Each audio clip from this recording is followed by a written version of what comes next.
So we have a keynote speaker today with us, Professor Leitgeb, which is going to talk about multimodal retinal tissue assessment, combining wide field OCT, OCTA, and Raman spectroscopy.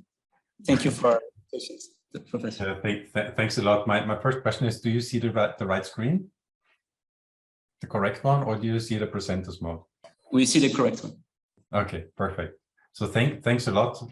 Thank you very much for the very kind invitation and this honor to present here the keynote talk on this multimodal imaging combined OCT and Raman spectroscopy.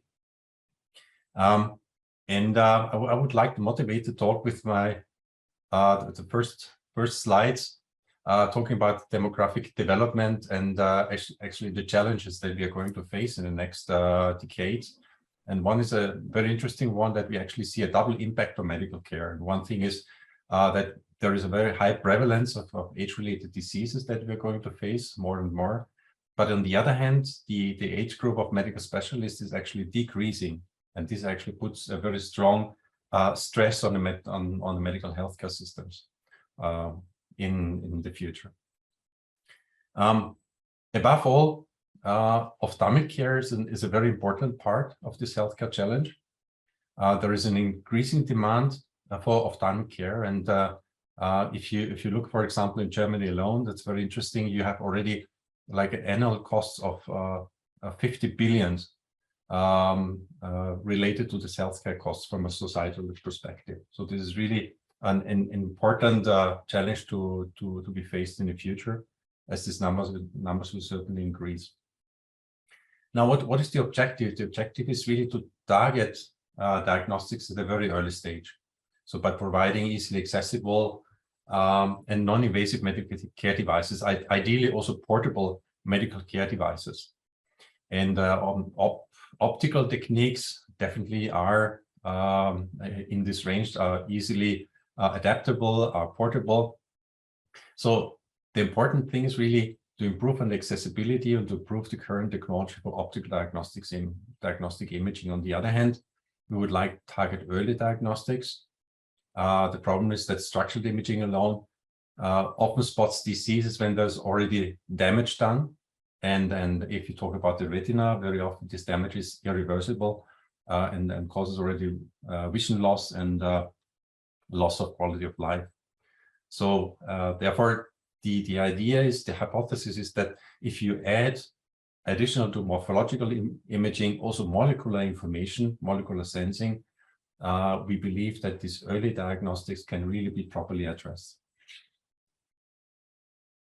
Now, another very interesting part is if you talk about imaging the retina, is actually also accessing brain-related diseases through the eye.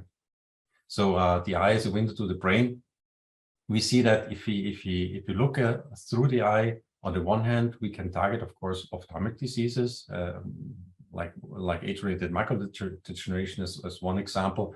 But on the other hand, also neurodegenerative diseases. And there have been more and more evidence that show actually that brain diseases also have their impact on the retina, as it is also already well known for multiple sclerosis, but also more and more, like in Alzheimer, in Parkinson, and so on, and other neurodegenerative diseases that show already changes in the retinal structure.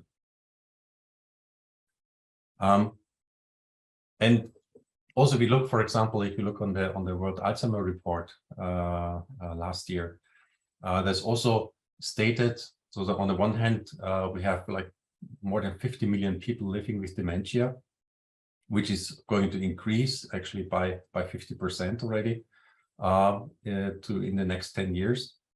And then the problem is really less than a quarter of that is diagnosed. So a lot of cases are living undiagnosed, and this is even lower in lower income countries. It's actually a tenth of people that are really diagnosed with this disease. So it's really important, as is pointed out in this report, to have accurate measurement of this diagnosis, which is really care for the treatment. And then the other important point, again, related to this measurement accuracy, is really to eradicate high levels of misdiagnosis. So this is really one of the most important challenges that's outlined in this report.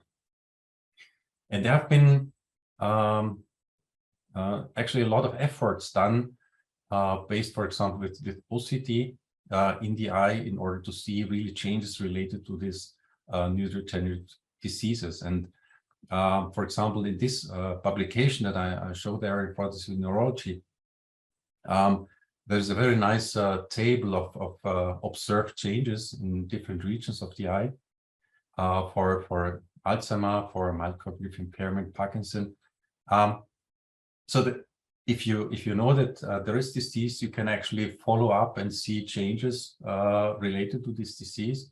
But unfortunately, there's still like an inherent limitation in the differential diagnosis. So you see changes, but it's very difficult to say, okay, these changes are only typical for Alzheimer and not also typical, for example, for, I don't know, glaucoma, for example, a thinning of the optical nerve of the nerve fiber layer.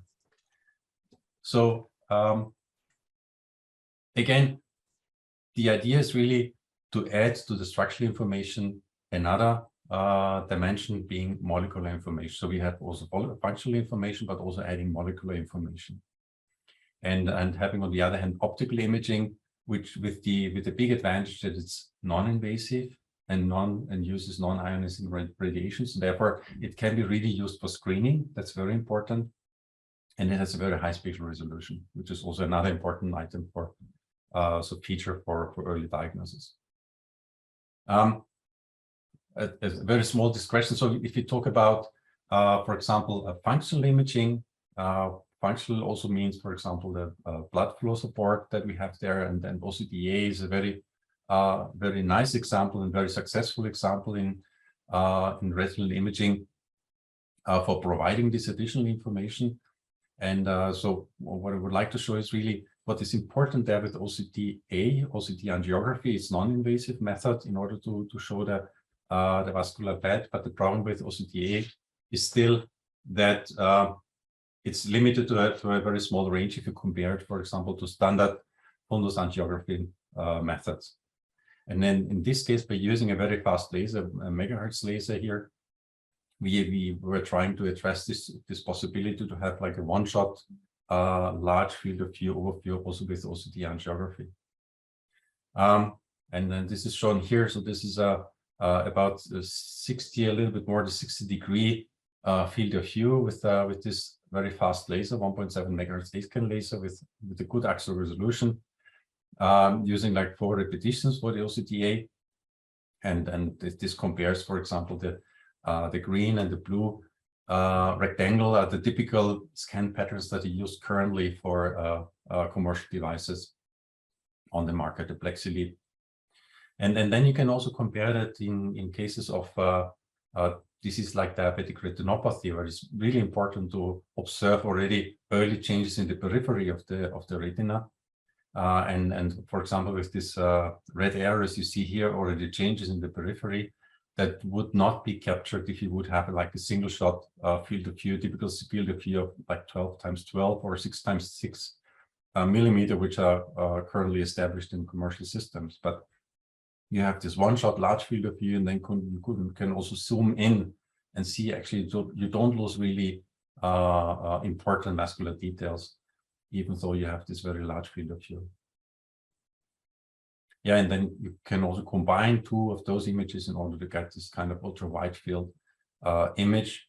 The difference between ultra-wide field and wide field images are still, it's still very strongly debated.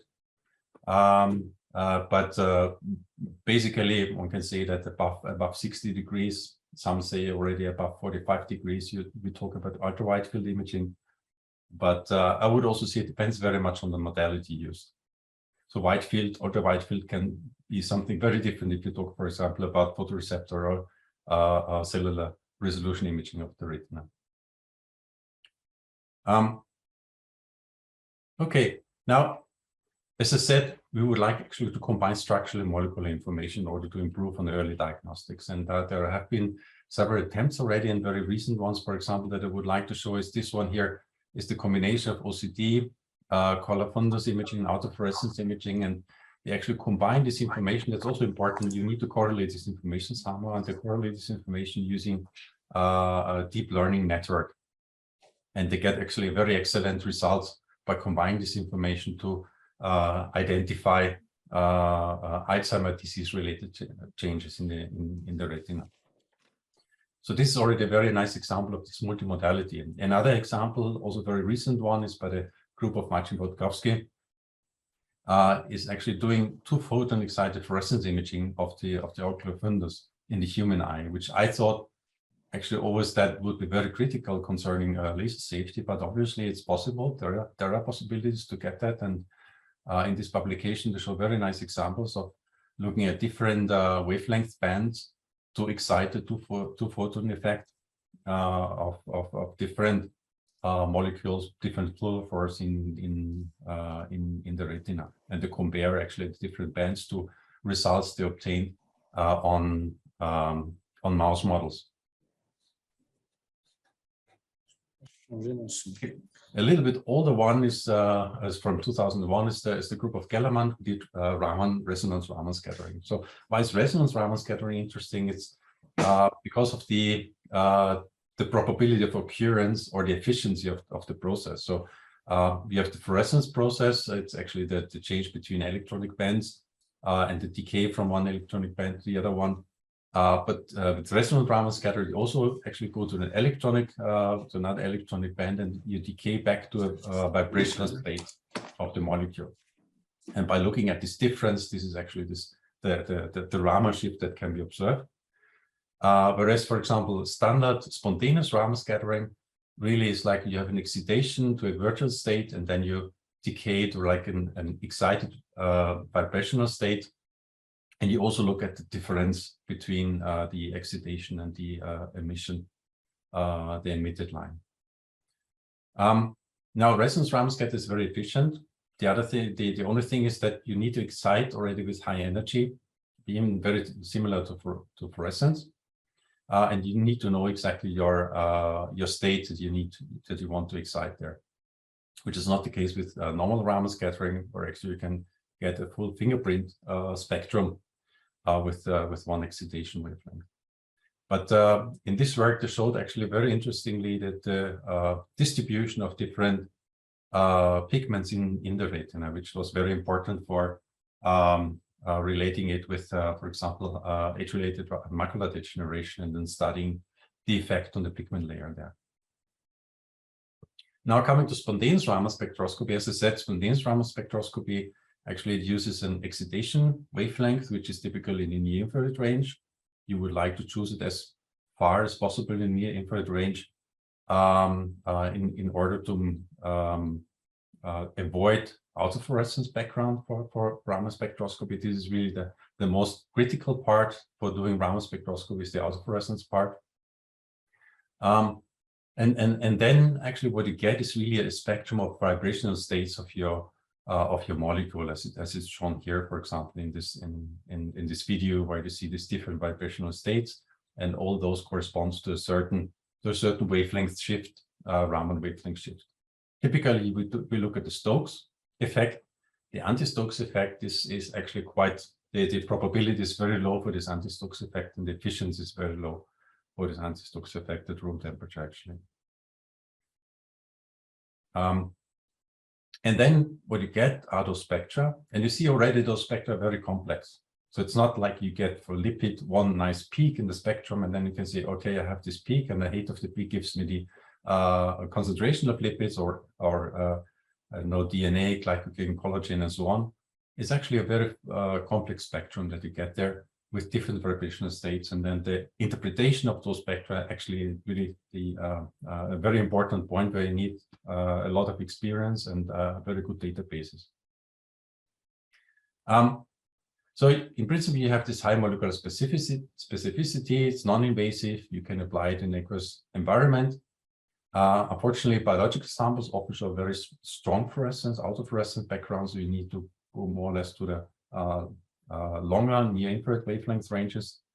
And also the efficiency is a critical part of Raman spectroscopy, that you have usually very low intensities.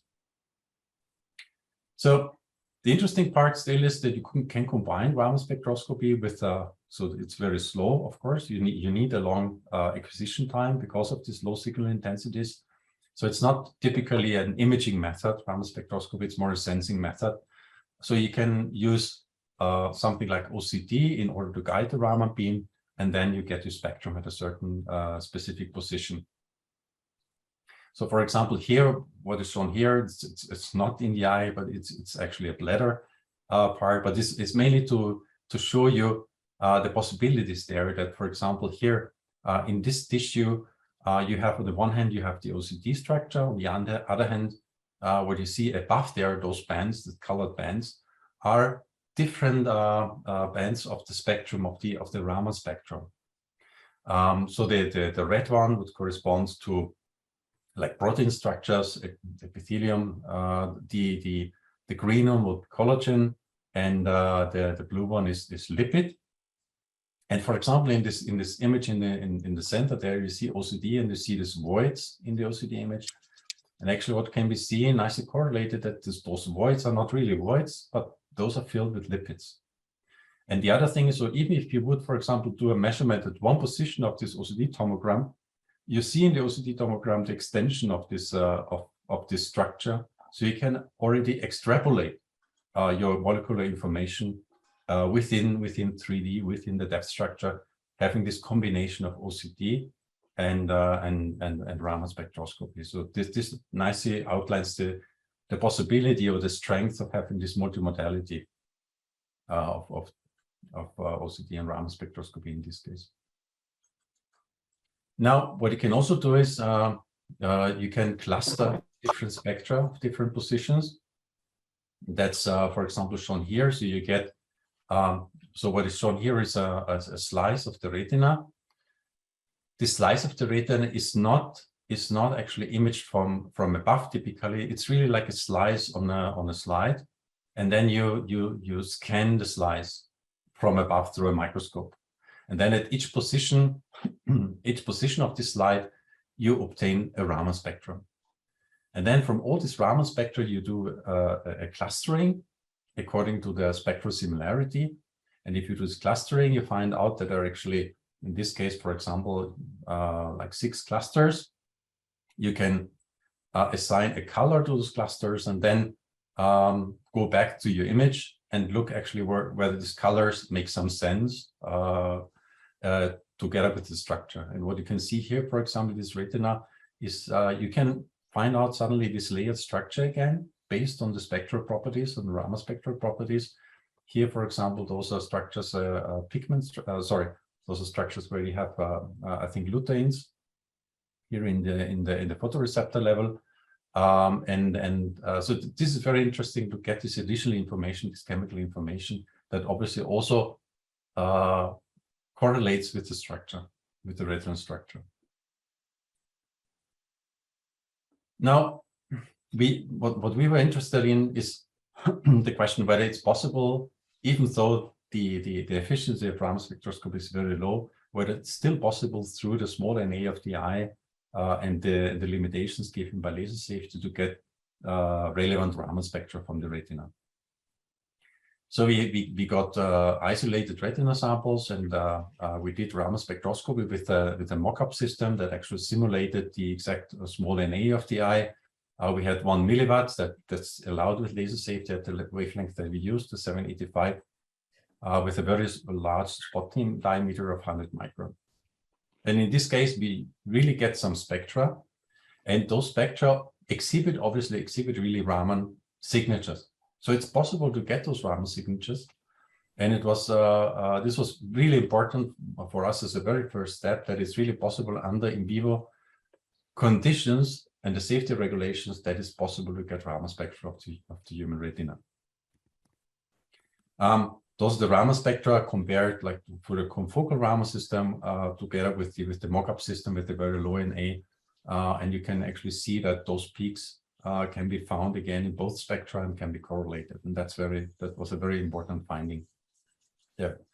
The second part was the question: okay, is there in the retina really relevant information to distinguish between diseased and healthy status? In this case, what we looked at were Alzheimer mouse models, So we looked at the Alzheimer mouse model retinas of healthy ones and diseased ones, so wild type and the AD models. And actually, it's possible really to see a difference in the spectra. It's very difficult to still say what is the difference there in the spectra, but one sees that there is a difference. But this difference does not seem to be due to alpha beta amyloid in the retina, which is usually thought that this is present there, and this might be possible to distinguish or to actually observe or diagnose Alzheimer based on the presence of alpha beta amyloid in the retina. So this could not be seen in these mouse models, but obviously there was a difference. There was a chemical difference between these different the retinas. So we proceeded with building a multimodal retinal camera that combines OCT, that combines Raman spectroscopy as a fixation target, and also fundus imaging with tracking capability in one system, and then got it through all the regulations. It was actually a very difficult part of the whole project. And this shows the schematics of the system. So up here in this part of the system, that's where the OCT and the Raman spectroscopy part is actually, as the optics is mounted, and then this is launched through the optical system to the eye.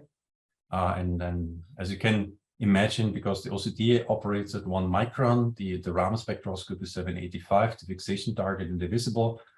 You have to be very careful in designing the whole optical path and the whole optical elements in this whole system there. In order to check the performance of the system, one of the partners of our project built this multimodal retina phantom, and it's very, very nice phantom that mimics the layered structure of the retina, mimics certain structures like blood vessels using Königsblau ink, and also allows to put there some Raman active microbeads or fluorescence active microbeads, and at the end it also has a layer with rhodamine, which mimics the pigment structure in the back of the eye. And so this shows the OCT measurement of this one with an off pass. It shows the IR fundus imaging, and then at a certain point we can actually also measure the Raman spectrum of the ink, of Königsblau ink, which corresponds to what we would have expected there. So it's very nice this eye model to show all the different modalities. And we started in the clinical study on patients with Alzheimer's disease and patients with age-related macular degeneration. Oops. Yeah. And this is in fact, so this is one of the first spectra that we got in vivo of the human retina. So we were quite excited that it's really possible to get a spectra, and that those spectra also nicely highlight the different structures that we also observed during in vitro measurements. I will come to the assignment of the speaker like in 2 slides again. But this is really important. So here, for example, that's a kind of silent region in Raman spectroscopy where one would not expect a lot of signal there. So it's really very clear to see this Raman signatures there. The measurement protocol was to measure 3 times 20 seconds per position with a spot size of 100 microns and 1 milliwatt of excitation power at a wavelength of 785 nanometers for Raman spectroscopy. So we applied that now for a patient study. So this, for example, shows an AMD patient, the retina of an AMD patient with dry AMD here. So it shows this atrophy, geographic atrophy at the center. And then we put all the measurements together that we got for our AMD patients and for the healthy patients. Those are the spectra of the healthy in blue, and in red are the spectra of the AMD patients. And what is very nice actually is then if you look at the spectra of all the measurements, you nicely see that they start to cluster again. So you can really, based on the Raman spectra, to see really a difference between those AMD diseased retinas and the healthy retinas. So again, really confirming that our spectra are not simply noise, what we see there, but they are really containing diagnostic relevant information there. Now, you might argue that AMD is something that you can actually already observe easily with OCT. You don't need to have molecular information there. Still, this is the very first step of our study to see whether we can see information, and this can be related to diagnosis.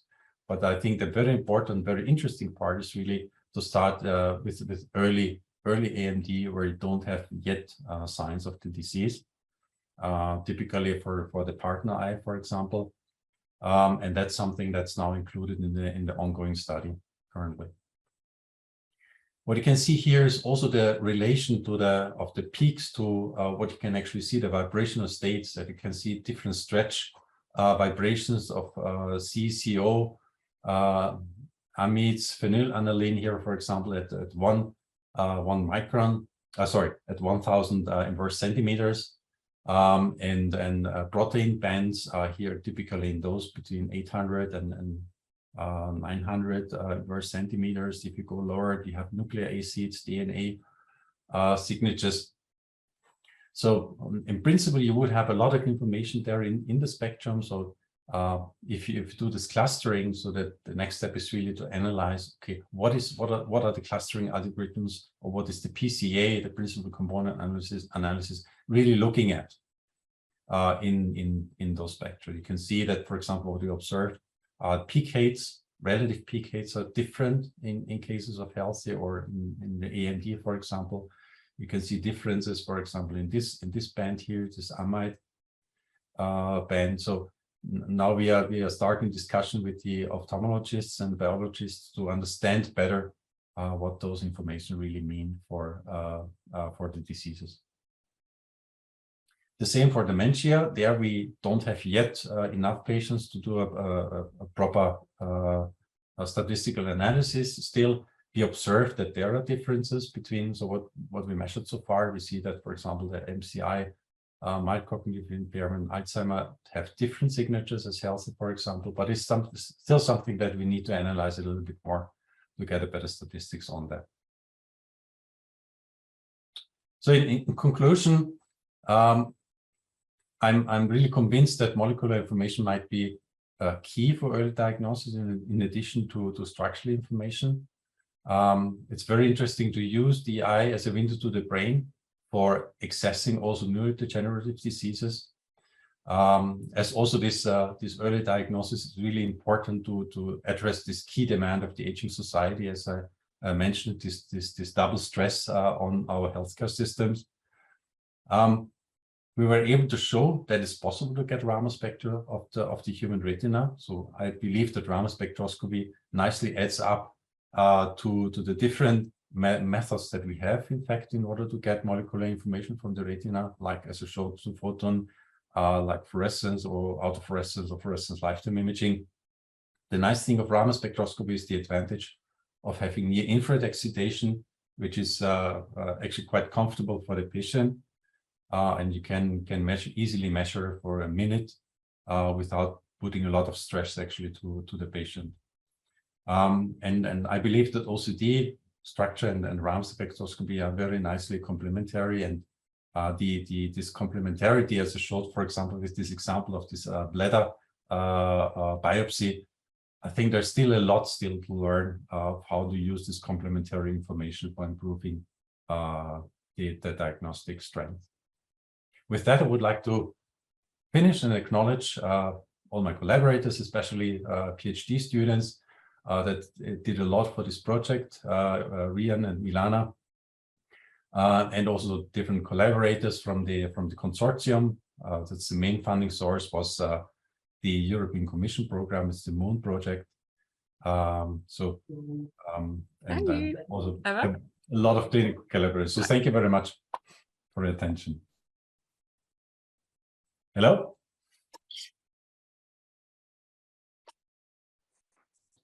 Thank you, Professor.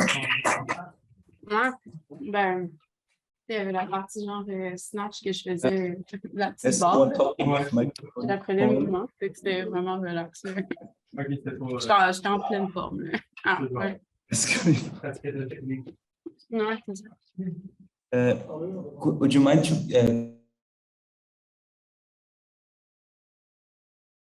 Hello? Yeah. sorry. No, there was someone talking in the audience, the Zoom, so we were not able to. But your presentation, we could listen until the end. So thank you very much. Very good. It was really interesting. So I open the floor for questions from the audience or for Zoom. Does anybody have any questions? If not, I will have one. Actually, I have two. So I thought it was very fantastic and very promising. I was wondering first, what's your axial sectioning ability using the Raman when compared to OCT? Yes, that's a very good question. Unfortunately, the axial sectioning is, in this case, you saw that we have a very large spot size. It was like 100 micron spot size, and also we're limited by the NA of the eye. So the axial section is actually very low. We would really love to have a better axial sectioning, especially for better suppressing the autofluorescence background, and then further improve on the on the contrast of the Raman signatures. And maybe the last question. If I understood well, I mean, one of the main difficulties is to early detection of diseases, is to say which diseases we are looking at in the early stage. So if I understand well, Raman spectroscopy could have a disease signature that would help to say which disease would be at early stage. Mm-hmm.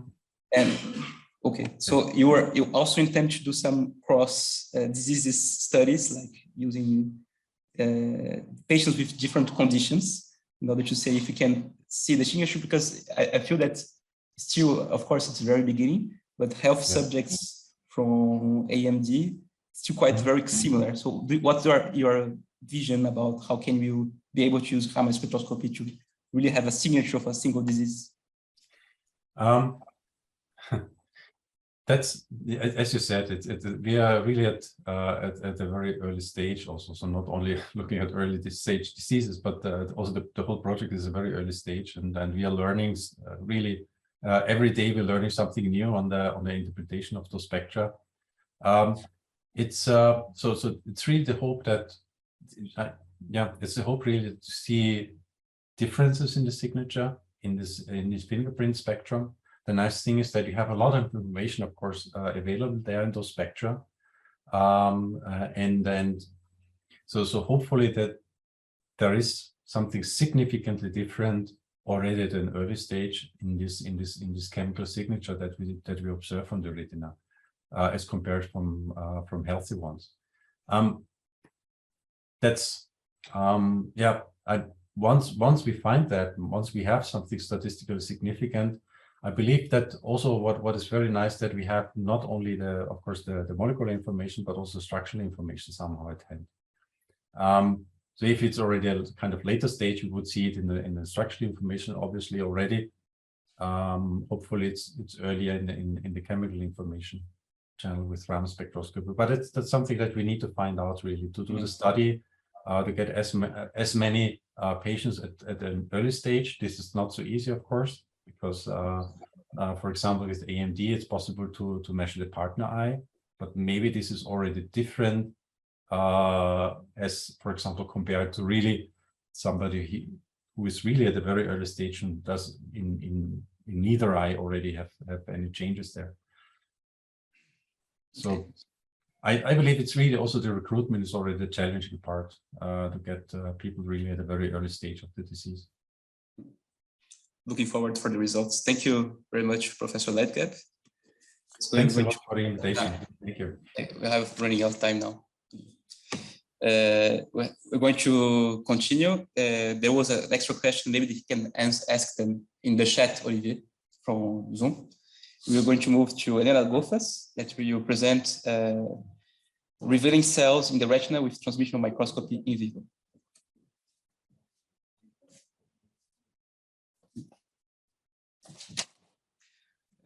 Professor Leitgeb, would you mind to stop your screen sharing? Thank you.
Hi, everyone. I'm Elena Gofas. I'm a researcher at the Vision Institute, and thank you for having me today. I work on high resolution imaging of the retina, like many of the people here. But today I want to talk about two of the instruments that I work with and that have some sort of transmission configuration in order to reveal the cells that are very transparent or masked by other signals. So I'm not going to go over the adaptive optics because we had great presentations this morning about it. But to summarize, in clinical imaging of the retina, we have a lack of resolution that, as it was said, is caused by the aberrations of the eye. And so adaptive optics is used to correct this, and it allows us to have high resolution and to be able to see the cells.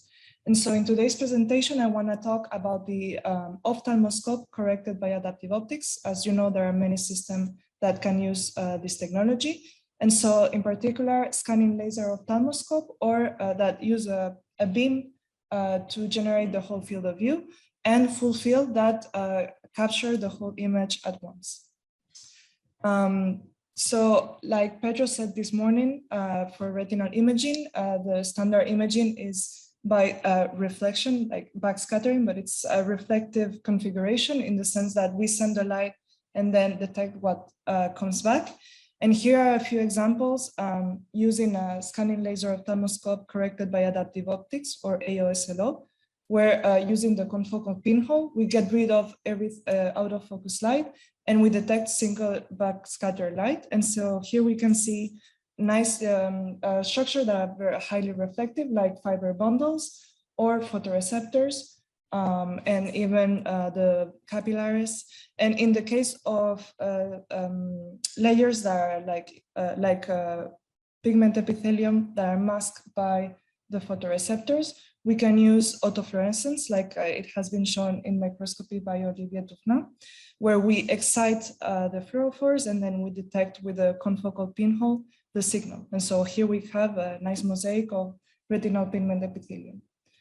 But the problem is many of the cells of the retina are transparent. This is great for the light to reach the photoreceptor, but it's very annoying. And some of the layers, like the pigment epithelium or RPE, is masked by the photoreceptors. And yes, we can use autofluorescence, but it's not always easy. So I'm going to present two systems that I work with. One that focus on imaging cells that are transparent in the ganglion cell layer, and a second one that focus on imaging the RPE.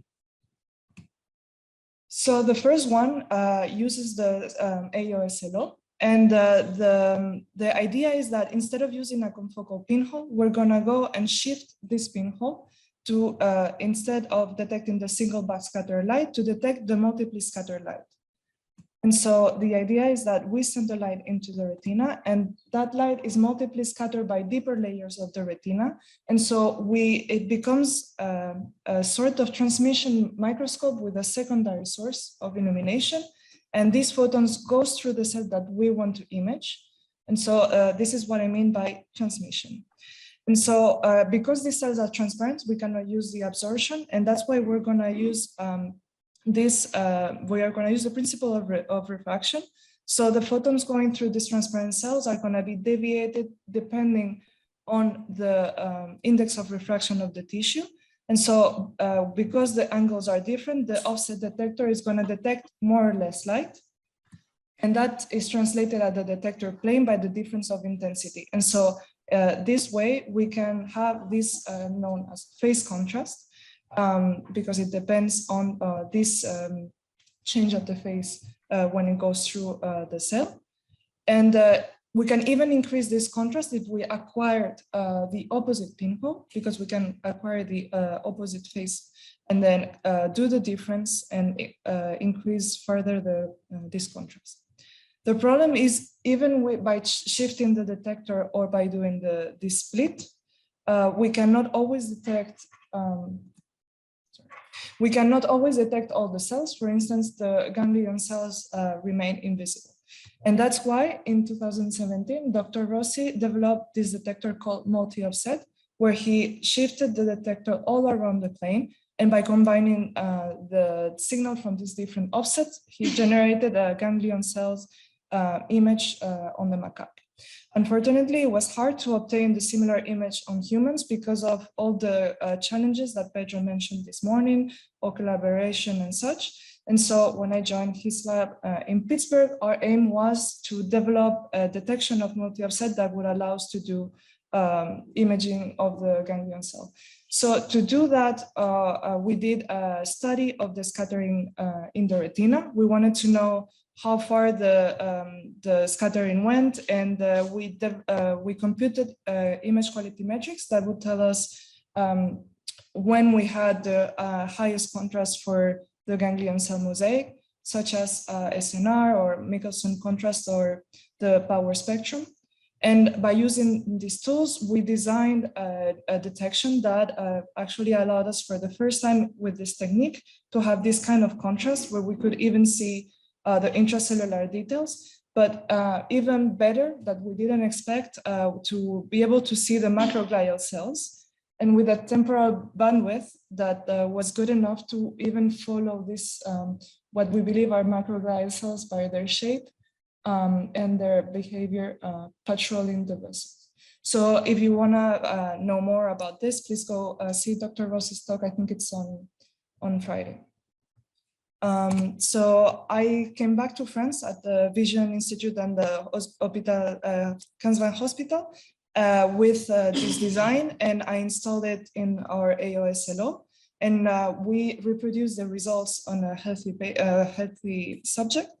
But we also introduced this multi-offset technique on clinical protocols, and in particular, a clinical protocol with patients with multiple sclerosis.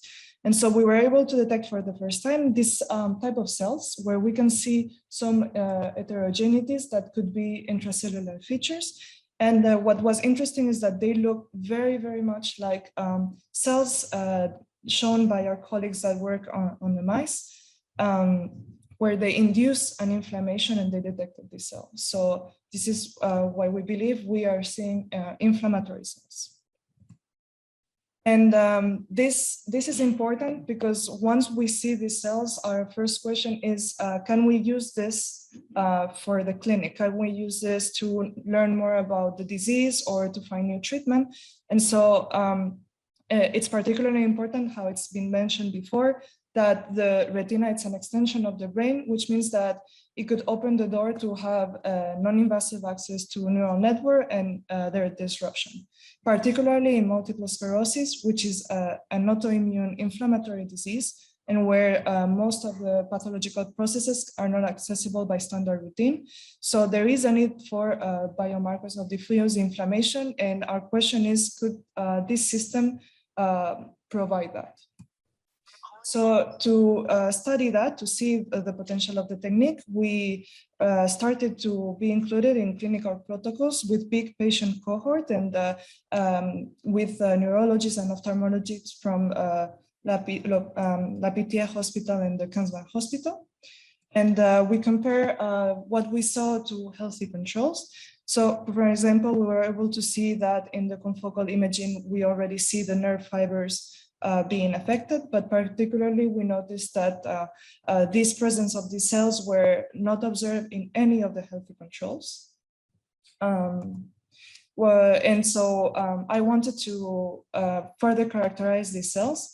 I wanted just to mention that this technique gives this sort of 3D contrast where it seems like there's cells on top of the layers, but if we compute the inverse, we see it as a whole. And I just want to mention it because in the next slide, I take images sometimes in one on the other contrast.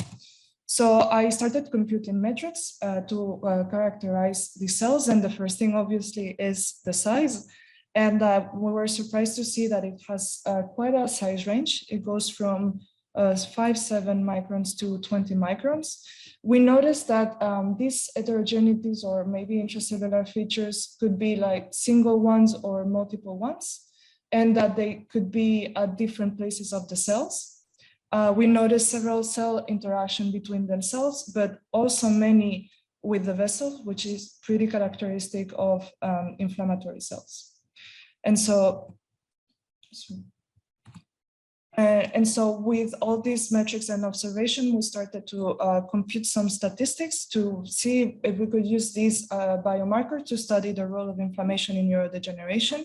So taking patients that we've seen several times, and for instance, doing a correlation with other symptoms. For instance, in multiple sclerosis, there is a particular symptoms that happen often, which is optic neuritis and inflammation of the nerve. And so we noticed that after the optic neuritis episode, the density of these cells was pretty high and it decreased over time. But we also noticed in one of the patients that there was a sudden increase. And when we looked at the other exams at that time, there was nothing particular, but weeks later, by routine exams, this patient had another optic neuritis. So that was very interesting result because we were seeing something happening at a cellular level before we even saw it in other exams. And most importantly, we noticed that patients with multiple sclerosis without optic neuritis, so without a local inflammation, some of them also had these inflammatory cells, which is very interesting because it could mean that there is some sort of inflammatory process in the background. And so the question arises, could this be part of the progression of the disease or a cause of the multiple sclerosis? So this is for the previous layer. So now there's a second instrument that I work with where it's also sort of a transmission configuration. And this time is to see the retinal pigment epithelium. So seeing the RPE, we have several techniques so far that allows this. OCT obviously was a breakthrough technique that allows us to see the RPE layer and all the disruptions. We also, even without adaptive optics, we can use autofluorescence and reflectance to see the disruption of the RPE layer. And in the adaptive optics techniques, there was a imaging by Rorda of the à droite, c'est une espèce d'aspect d'AMN, à mon avis, qui est lié. Yes, so there was imaging of the RPE in patients where the cones were absent. And then the dark field was then achieved and was able to see the RPE mosaic and of course the AO-SLO. So there's another technique used in adaptive optics, which is autofluorescence, like I said. And this technique is based on the excitation of fluorophore that are already in the RPE cell, the hypofuscin and melanin. And then we use this to achieve autofluorescence imaging. So in our system, what we did, we left the source, the imaging source that we already had.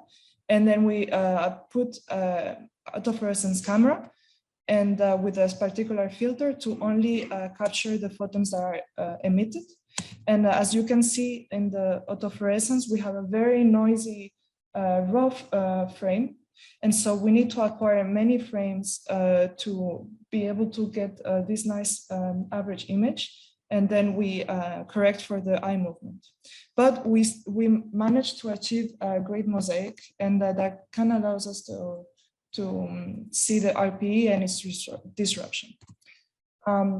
Here I want to show another way to image the RPE, and that is using a system called transscleral flood imaging. In particular, the system that we use is done by Imagine Eyes, and it uses two light sources that illuminate the retina, this time instead of through the pupil, through the sclera. And so the idea is that the light comes in also sort of a transmission configuration, and then we detect through the pupil, and this time we don't scan, we capture the whole image. And so as you can see, we get a very nice mosaic also of the RPE. And because we go in a transmission configuration, we don't have anymore the problem of the signal of the photoreceptor that was masking the RPE. And in this case, we believe that the contrast comes from the absorption of the pigment of the RPE. So we were lucky enough to have images from the two systems, autofluorescence and the transscleral imaging for the same subject. And so here we were even able to superimpose and see the same cells over time.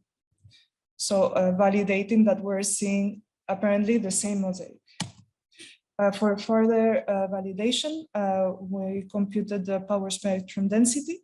So we obtained the same photoreceptor peak that we can estimate the density and the cell spacing. But something we notice is that although the peak remains the same, we notice that in autofluorescence we have quite a bit of noise, which is not the case of transscleral imaging. And also an advantage is that transscleral imaging is a little bit faster compared to autofluorescence. So this system has obviously a lot of potential in the clinic because there are many diseases that we believe there is involvement of the pigment. So the idea is to use this disease to follow the pigment, and particularly in the early signs and healthy, that belief between healthy and starting to show some signs, but also in the cases, for instance, here, the dry AMD, to try to understand how the atrophy expands. So I want to thank everyone at Institut de la Vision and 15 Hospital, PTA Hospital too, for helping me with this project, and obviously Ethan Rossi for working with us with the multi-offset and also the autofluorescence. And thank you very much.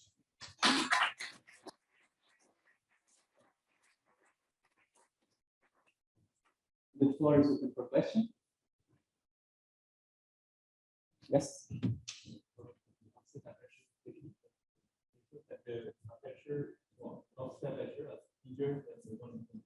Yes. So can you tell us what control, what is bigger and what size of the Can you repeat the question further? Yes, I think the question is the offset pinhole is bigger, and how do we choose the size?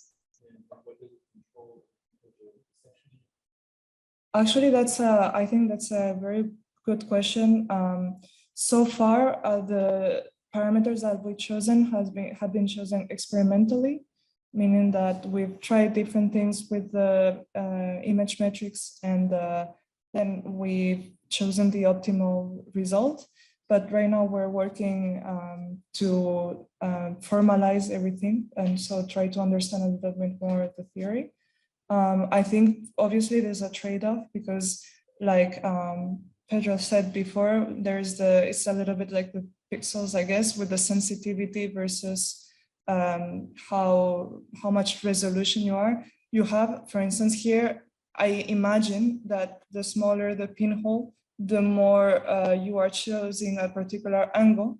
So you choose probably a particular index of diffraction. But then if you are too small, then you won't detect enough photons. So you have a trade-off. Particularly exactly, I don't know yet, but we'll try to find out. Any other question? I was interested in your work, but specifically the TF5 versus autofluorescence images. I noticed that the pattern of cells is the same, but now the pattern of what seems to be pigment is both of these. Can you comment on that? Yes, I think that's a great question. And I think the fact that we have two techniques to image the same cells, it's going to be very important because the part that are fluorescent, so that seem to be, I guess, melanin and lipofuscin, so pigments, are not the part that are dark when we see the TFI. So I don't know if it's the fact that nuclei are more absorbent than what's around the RPE, but definitely we need both techniques to better understand for each technique where the contrasts come from. So with that, we would like to take the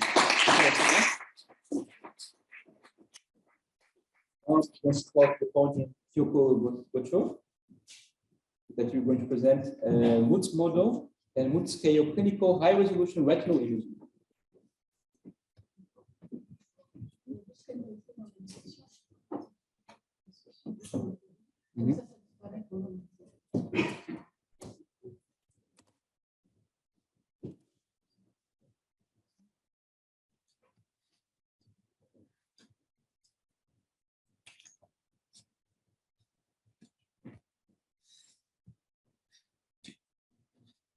Open your presentation.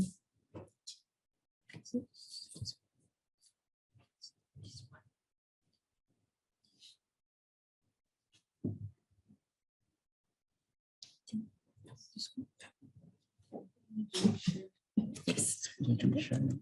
Yes. This one.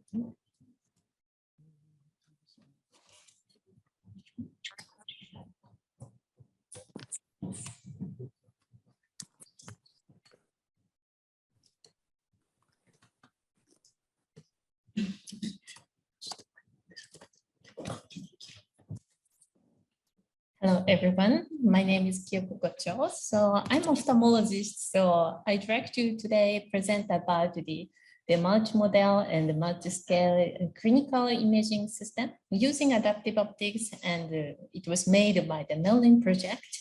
It was the European project. So, and this is our COI.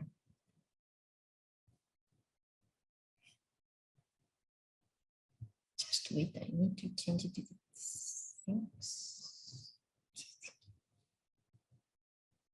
So the purpose of this study was to develop a compact imaging system that the clinician can use. It is our goal. And it includes a large view of the image and the magnified image with the adaptive optics. So this study was explored the imaging performance in the many and healthy cases and the diseased human eyes. So Merlin project was collaborative research and development project, European project. So we are 6 partners.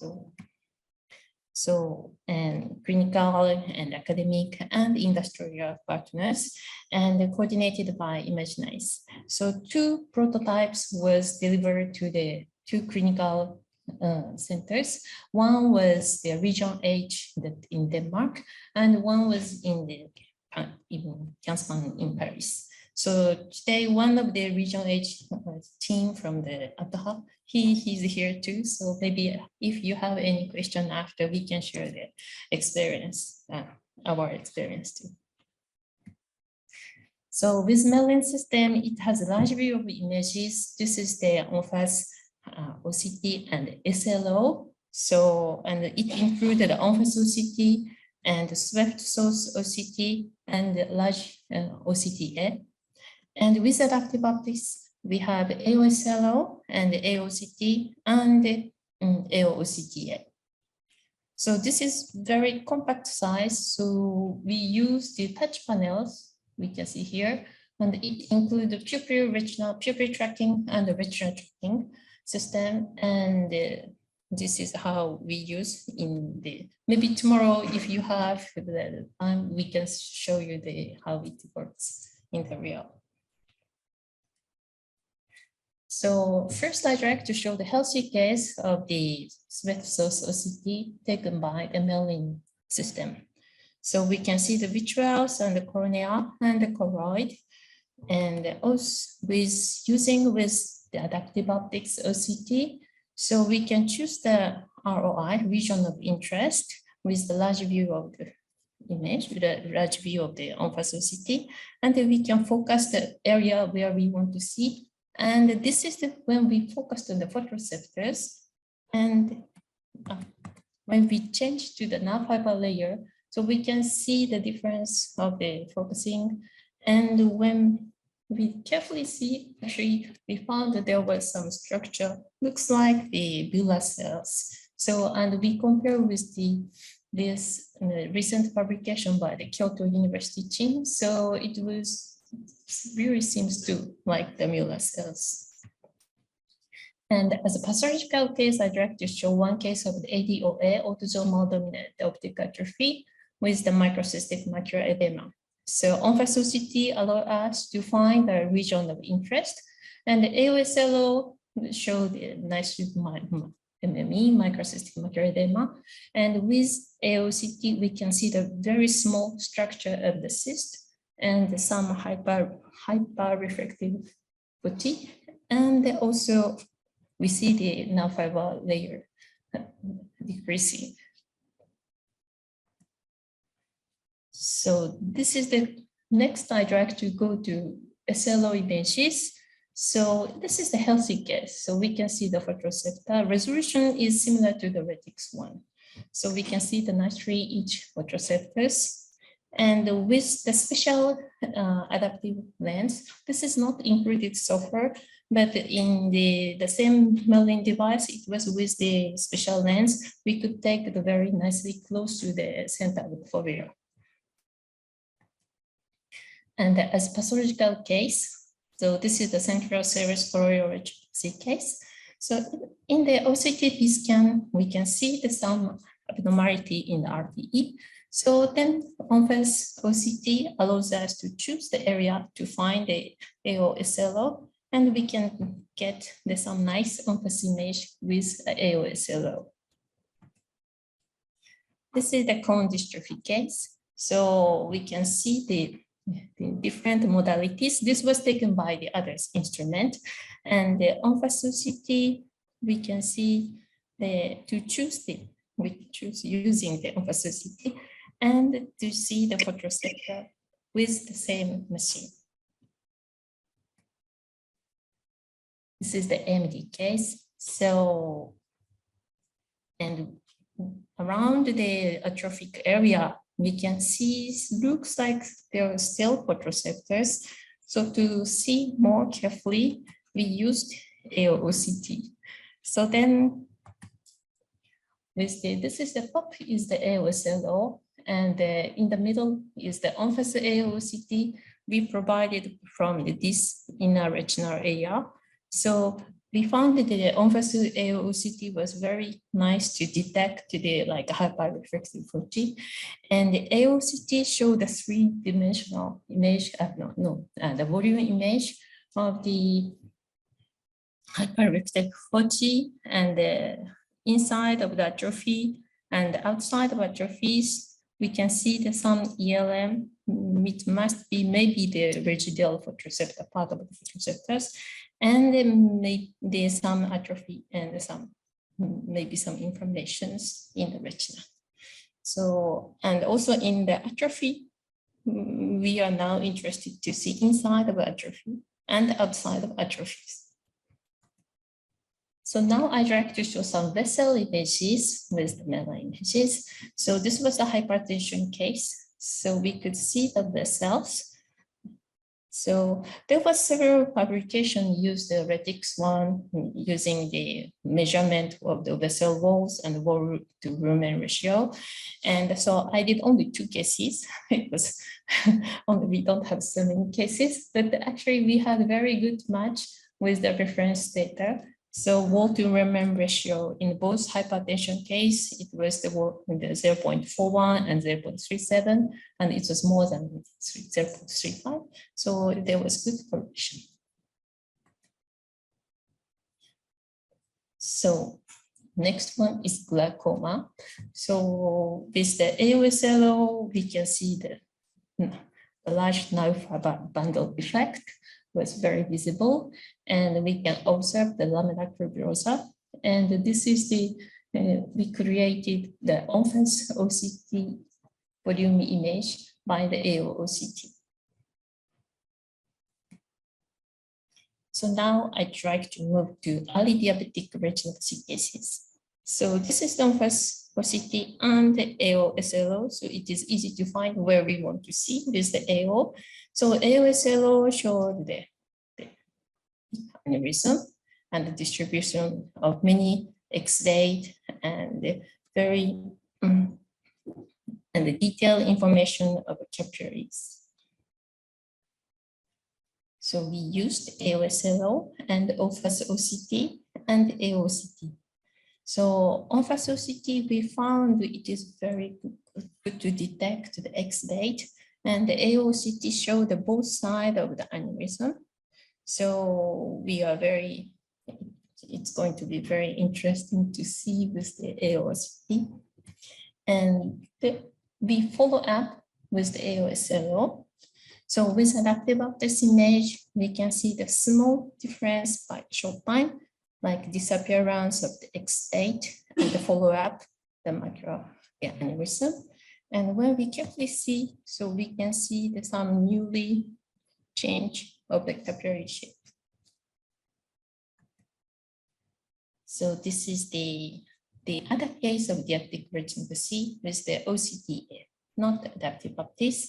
So we could separate the three plexus, superficial and mid plexus and deep plexus. So in deep plexus, we found there are many microaneurysm like capillary dilations and a very small non-perfusion area.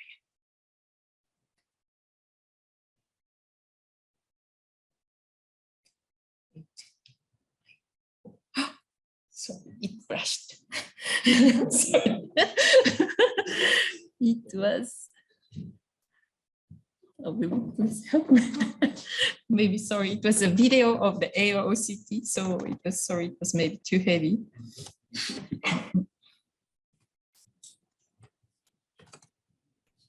It was okay.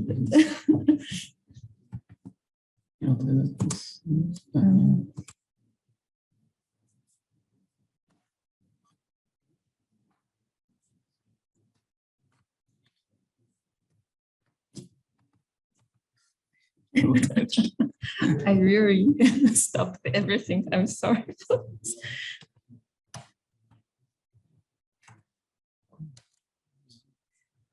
Je vais devoir fermer les yeux. C'est possible de fermer les yeux?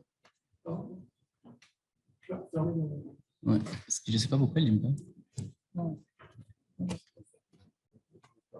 J'ai vu qu'il y a beaucoup de choses ouvertes. On peut fermer tout. C'est pas bon. Ok, bon, je vais fermer les yeux parce que là, c'est...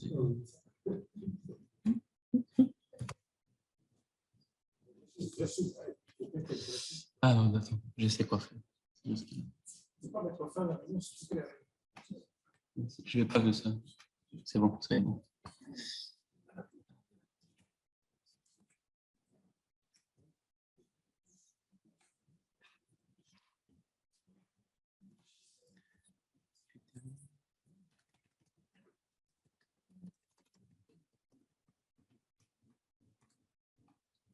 Next one, stop. This one? Ah, no, before.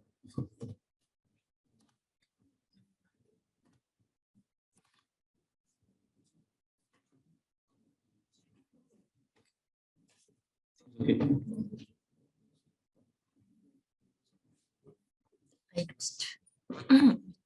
I lost the view of the, my slide control.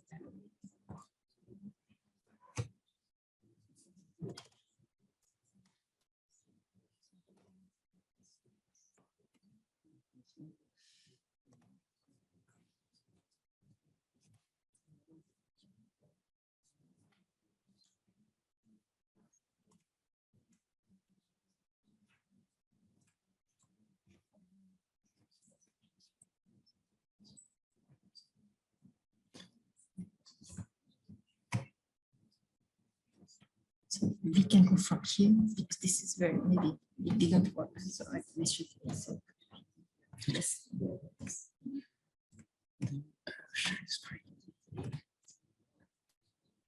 Is that okay? Yeah. Thank you.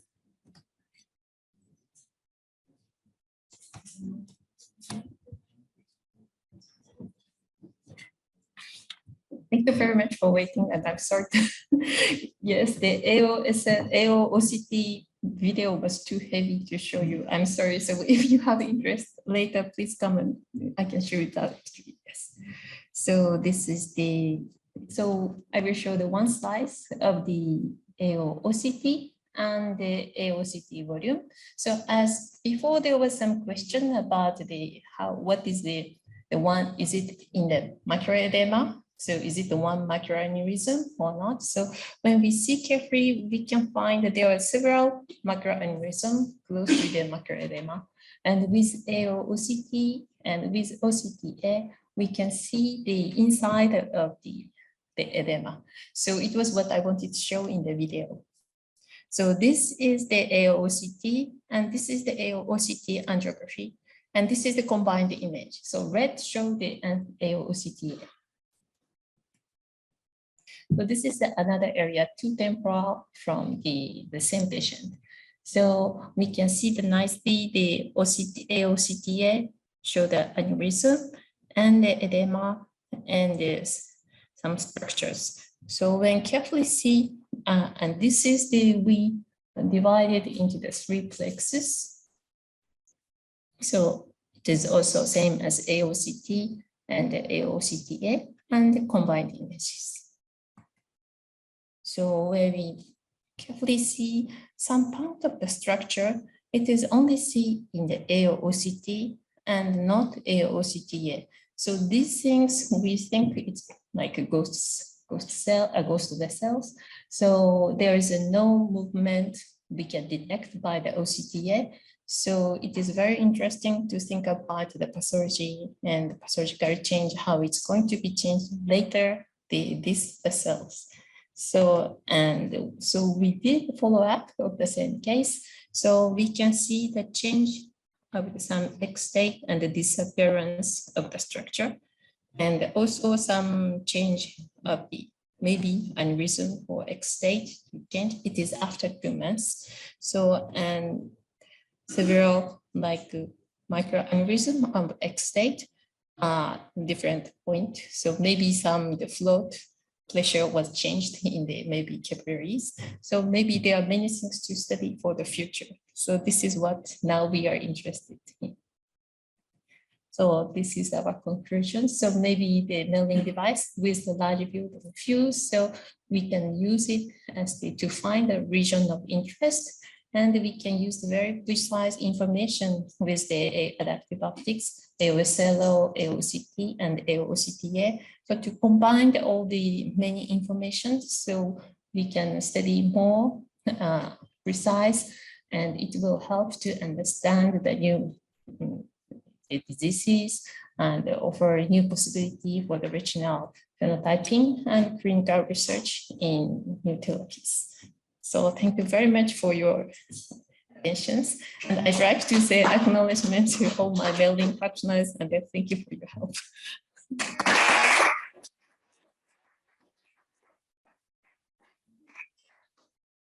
The floor is open for a quick question.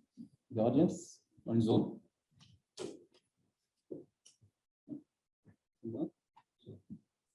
Okay, so maybe we can go to the next speaker. Thank you. Thank you very Can much. take the speakers again.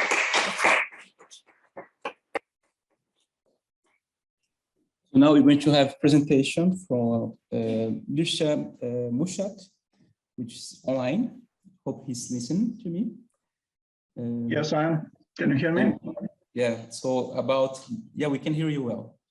About multi-aperture AO-SLO retinal imaging. So we can see, yeah, we can see your free screen. Thank you very much. You can see my normal slide or the presenter? We can see your slides. Everything works fine from our side. Perfect.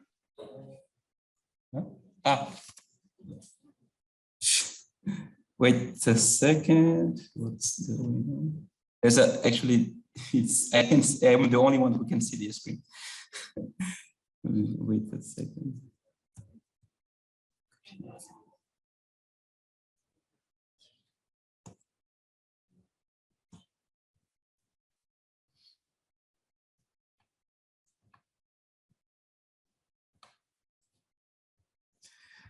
Wait like this.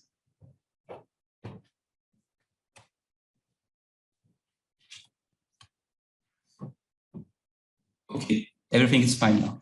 Thank you for your patience. Okay. Hello, everybody. My name is Mircea Mujat. I work with physical sciences in Andover, in Massachusetts. And this presentation is about using simultaneously multi-offset retinal imaging in adaptive optics SLO instruments. I'd like to mention here that the images I'm going to show today were obtained with the help of our collaborators at Joslin Diabetes Center in Boston, Jennifer Sun, Constantina Ward, and Paul Aiello. And the study was funded by NIH through NIDDK. As we all know, cellular resolution in retinal imaging provides clinicians with the possibility to see these building blocks of the retinal microstructures. And I listed here just a few that can be identified, measured, counted, or mapped with the help of adaptive optics in order to help in diagnosing eye diseases and monitor treatment. Many of them have been visualized so far with offset apertures, split detector approaches, and AO-SLO systems. At PSI, we have built so far several versions of this multimodal adaptive optics retinal imager, Mayori. And here is just an example of one of them in a very compact form, mobile, easy to move around the clinic that doesn't take much space. The systems include simultaneous confocal and multi-offset channels in AO-SLO. We also have an OCT imager, and the OCT beam is also used as a wavefront sensor beacon. A fixation display and the point spread function camera are also included. And we try to make these instruments a bit more user-friendly, and there are a few motorized components to position the patient interface, to focus the fixation display, the OCT delay line, of course, and the polarization controller. Here are a few details about the instrument. Standard OCT at 830 nanometers, SLO at 750, resonance scanner 12 kilohertz, pupil diameter 6.7 millimeters. We run the systems at a frame rate of 30 to 40 hertz, and again, pretty basic stuff, nothing fancy in here. We do the scanning in the back and the DM in the front. Let's look a little bit of the non-confocal detection modes and just a little bit of history here. In 2012, Steve Burns' group published a very nice paper in Biomedical Optics Express on the extraordinary benefits of using an offset aperture instead of the traditional confocal aperture in AO-SLO.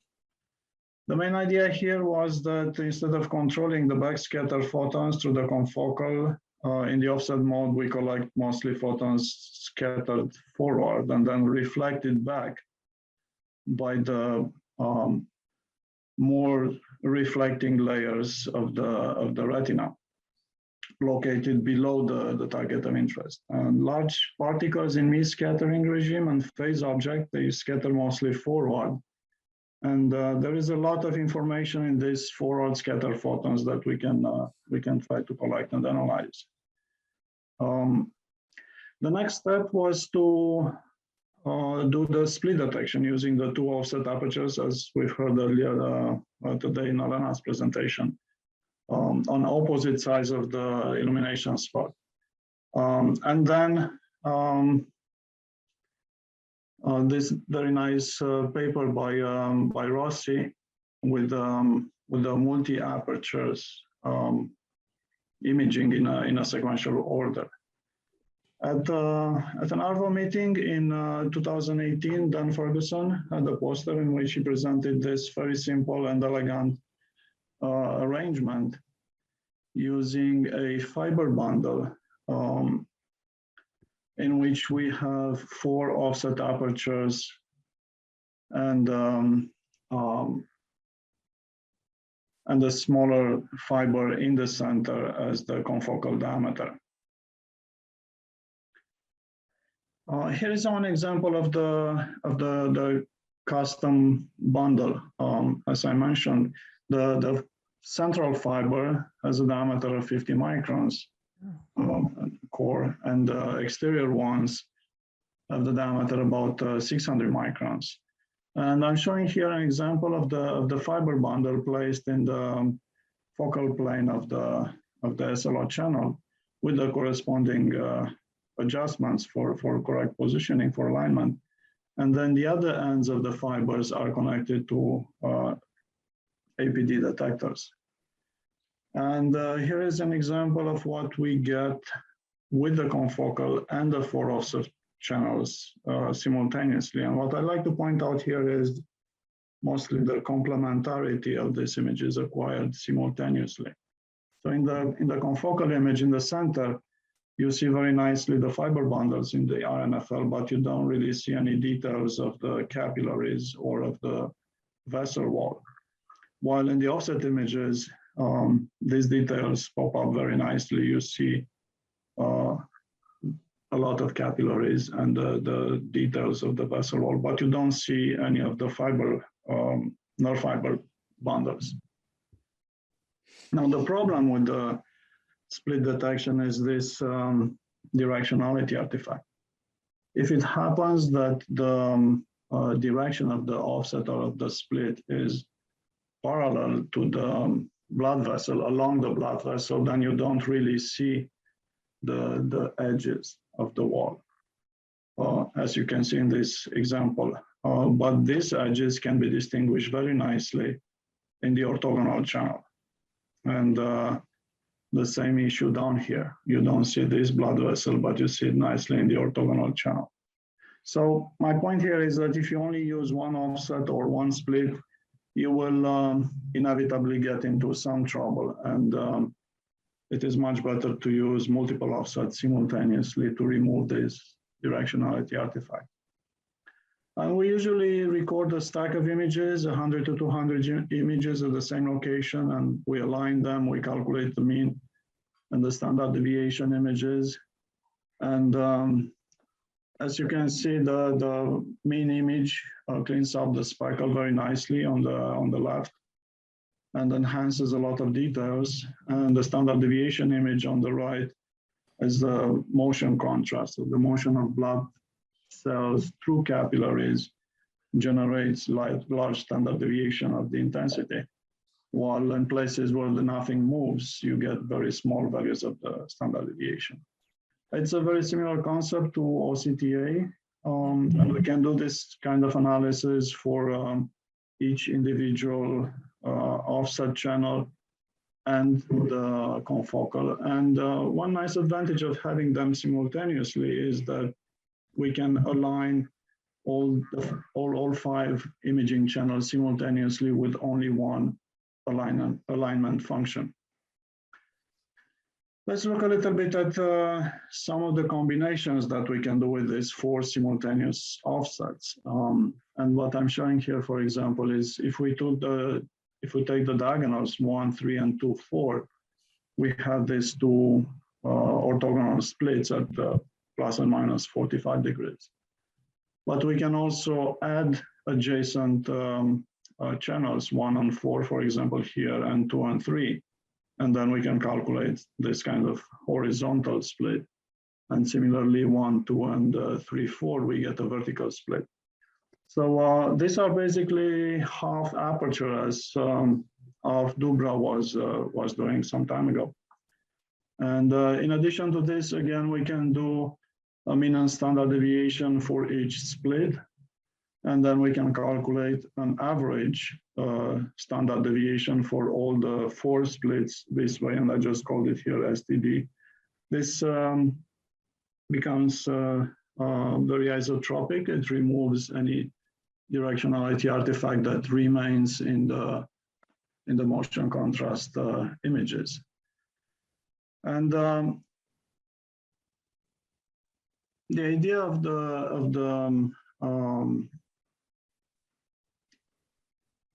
the split was derived from differential phase contrast microscopy. And the split images can be interpreted as phase derivatives. We can reconstruct the phase, and we can also calculate the gradient magnitude. And I'm going to come back to this in the next slide. Also, following the paper by Ethan Rossi, we can calculate this SD, capital S, capital D, the standard deviation among the offsets. And this is also a very nice visualization of edges and structures in the retina. And if we add all 4 offset images, we calculate the sum, and it's typically interpreted as a dark field or a ring detection. Let's look a little bit at the phase imaging. About 10 years ago, the group of Jerome Mertz published a paper in Nature Methods about using oblique back illumination to reveal phase objects not visible in confocal microscopy. Their imaging configuration in that paper was essentially the same as we use in split detection in ophthalmology. There was also a paper in 2015 in Optics Express interpreting split detection images as phase derivatives. And we all know that orthogonal phase derivatives have been used for a long time for wavefront and surface reconstruction. And here is the procedure for phase reconstruction as outlined in these papers I just mentioned. First, we calculate the Fourier transform of the 2 orthogonal split images. And then using the Fourier transform of the derivative operator, we can combine them into this function, for which we then calculate the inverse Fourier transform to reconstruct the phase image. And we can use a bandpass filter in the Fourier domain to filter out some noise and long range variations. And we can also calculate the magnitude of the gradient directly from the derivatives. And here is an example of what we can get this way. On the left, we have the 4 split images, the way I described them. And either pair 1, 2, or 3, 4, which are orthogonal, can be used to reconstruct the phase and calculate the gradient.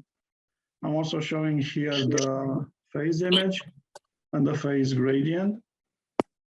And we can look at the standard deviation, the motion contrast to reveal blood flow, and confocal image. And I'd like to highlight here a number of structures that are visible in these images, but you can notice that they exhibit no flow in the motion contrast image.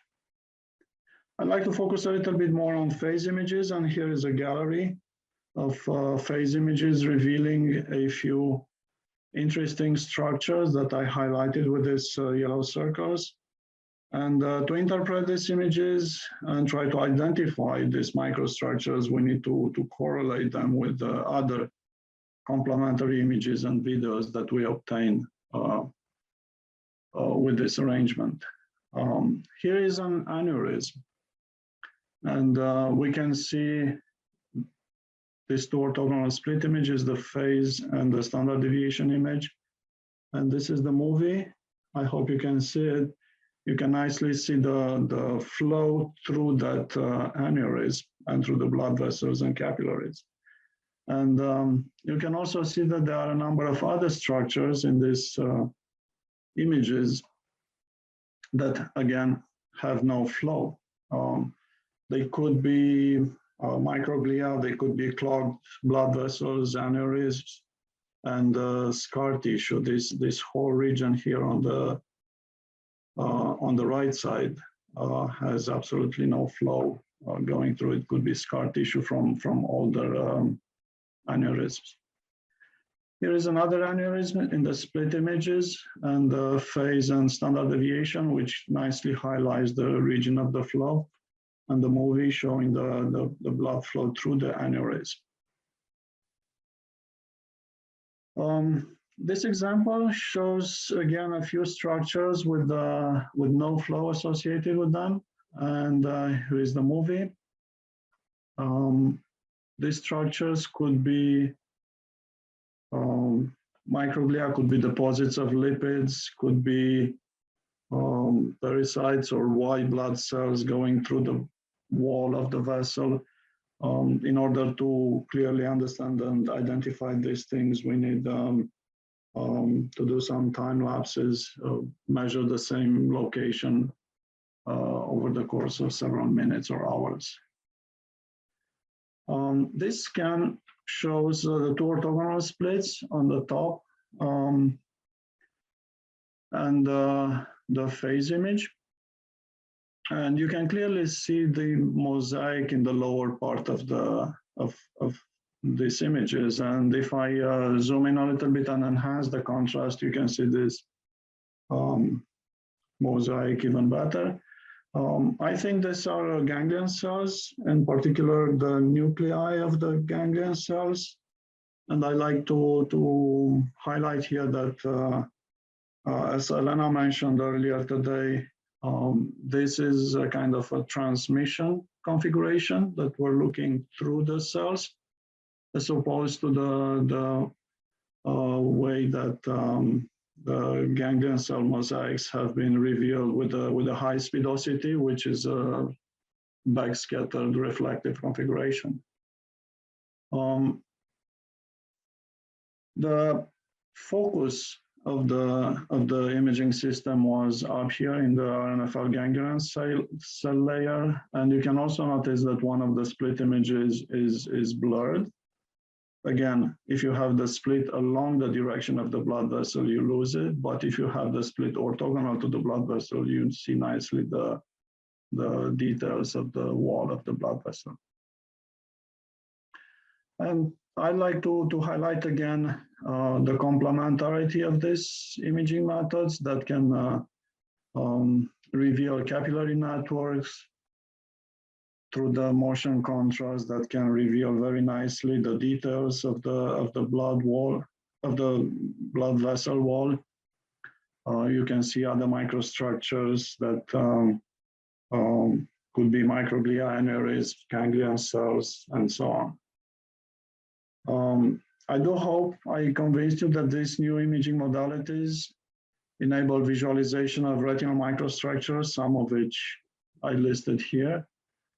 And because it is so simple, this fiber bundle configuration can be used to retrofit basically any existing AO-SLO platform. And I'll state again the obvious that this kind of retinal imaging with cellular resolution is potentially a valuable new tool for researchers and clinicians. And as many of you know, PSI is one of the few active players in the high-resolution retinal imaging research market. We develop platforms, research platforms, custom-built, offered commercially to people interested in AO. Our team included Dan Ferguson, as many of you have known. He was the main drive behind a lot of these developments of PSI, but he retired recently. John does the mechanical design, Ankit and Gopi work on the software, and Justin helps me build the systems. He joined our group recently. Nick is working on the electronics. And we have a number of collaborators and sites where some of our instruments are used. Joslin Diabetes Center, Boston Children's Hospital, Indiana University, NYU, New York INER, and of course the system in Paris that you are going to probably see over the next few days. The funding sources for this research is NIH and some internal funding and PSI. Thank you.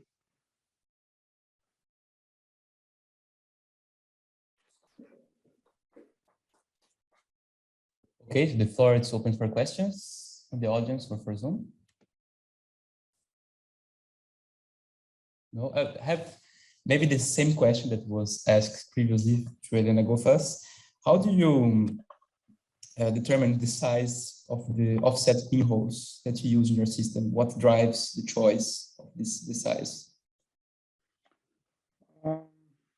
As far as I know, I think there was some empirical estimation some time ago that an optimum size would be somewhere around, the ratio would be somewhere around 10 to 11 area disk diameters. So that's the reason we're going with this. About 50 microns for the confocal and about 500 to 600 microns for the offset. Okay, thank you very much for your presentation. Yep, thank you. We have another question from Zoom, maybe, chat. I cannot, this.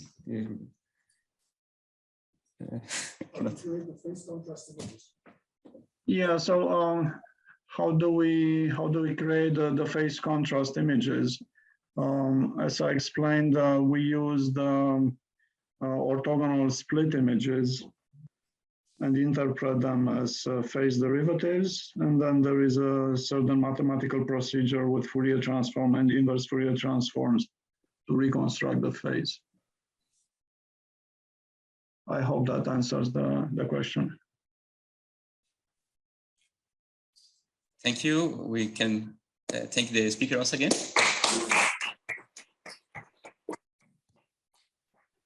I will call Pierre Senée, which is going to present us high-resolution pattern projection in the retina for phase contrast imaging.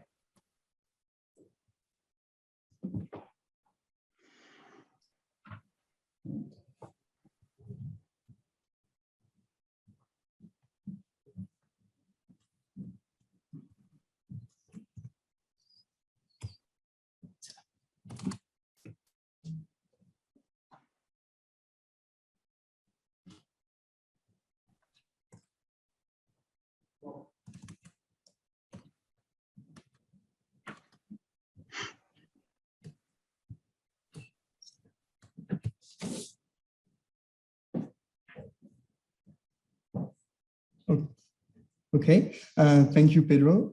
I'm a second year PhD student in collaboration between Cantel Medical, Onera, and the Paris Eye Imaging Group.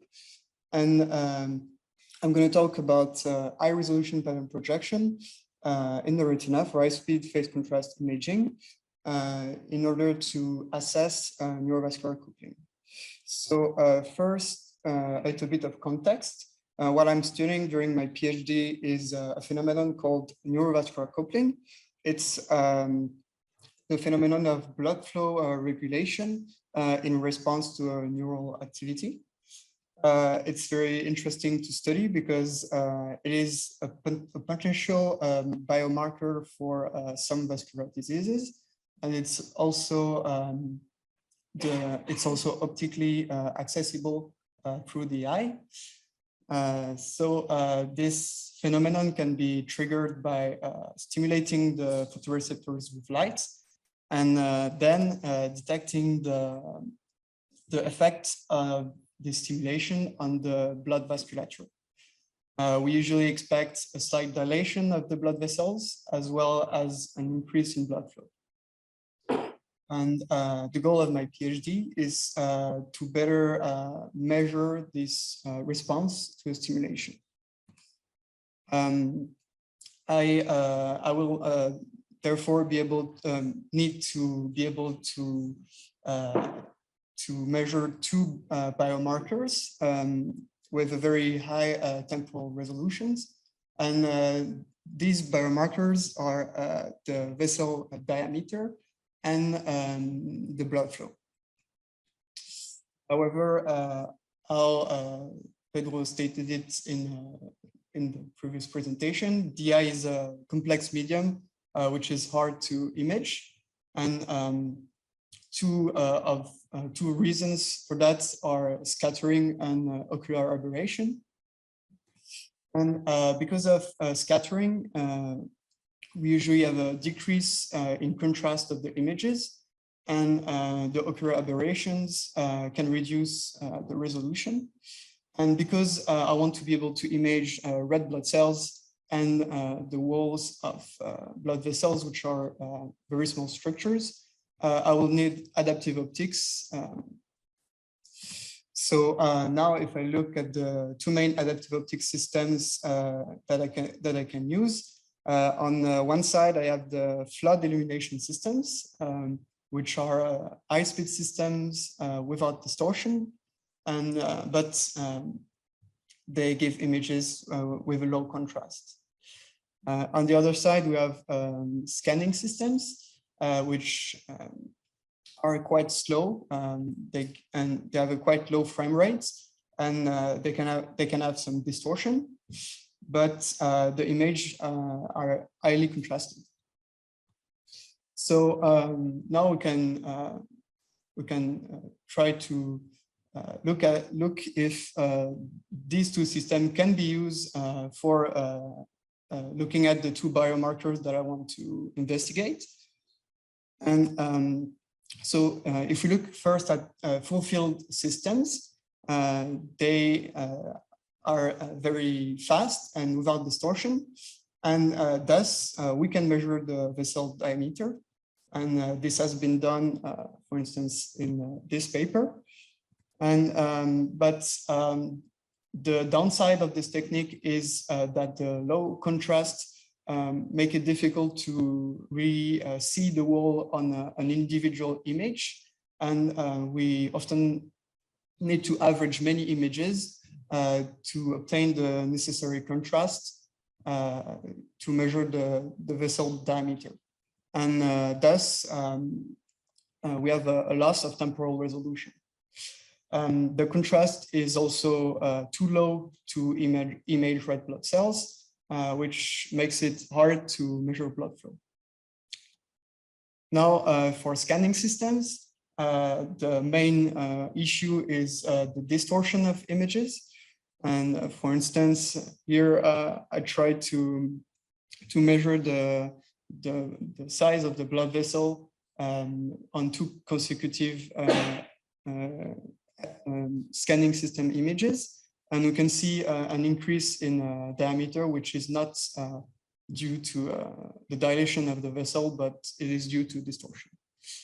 And it's also, we can also note that the low frame rate makes it hard to detect very fast changing phenomenons that we want to investigate. However, scanning systems have been used to measure blood flow. For instance, in this paper by Stephen Burns and colleagues, where they modified it to track a single red blood cell, but only at a specific part of a blood vessel. And this tells us that the contrast is high enough to image red blood cells. And it is also interesting to see that, as presented before, some scanning systems have been adapted in order to increase the contrast of low reflectivity structures. For instance, in this paper, where this modification, where we offset illumination and detection, makes the contrast of vessel wall much better. And with those kind of methods, we can have a very high contrast on the vessel walls, the photoreceptor inner segments, and red blood cells. And it's very interesting because the two of the structures that we want to detect for neurovascular coupling are vessel walls and red blood cells. So to sum it up, neither of those systems are really adapted for neurovascular coupling. The full field because of the low contrast images, and the scanning systems because of distortion and frame rate. And what we need is a full field system which is able to do phase contrast images.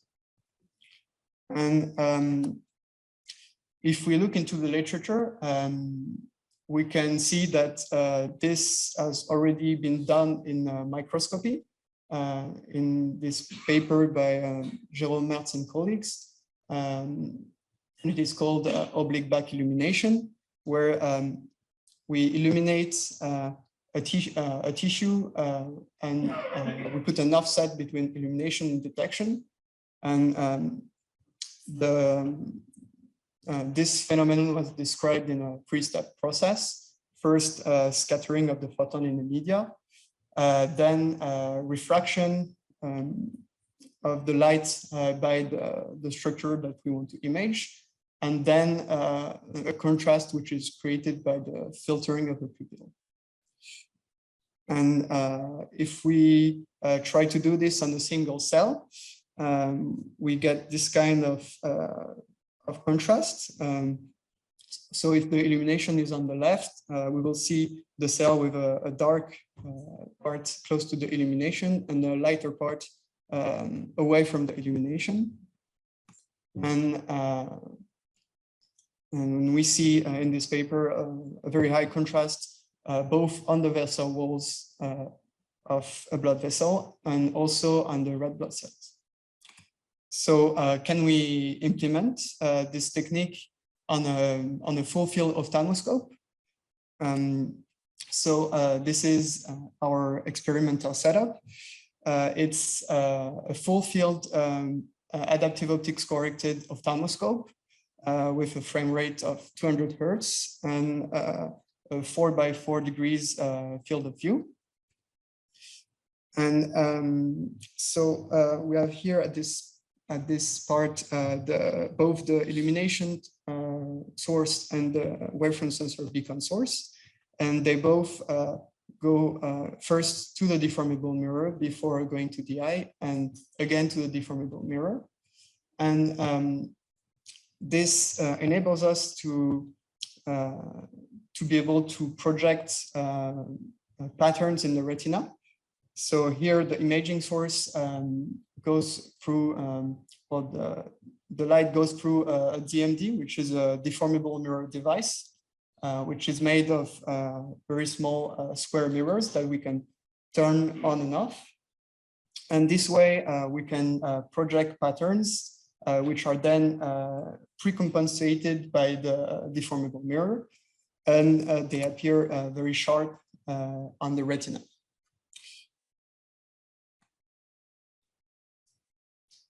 So if you compare this, on the left, we have the full field illumination of our system, and on the right, we have the kind of pattern that we can project.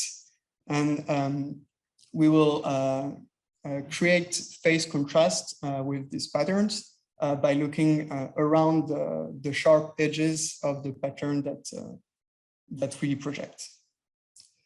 So now I'm going to show you some images. So if we look at the photoreceptors and we take this full field reference, and now we illuminate the same parts with a circular disk, and we only detect what's outside of this disk. We can see that around this disk, we can see the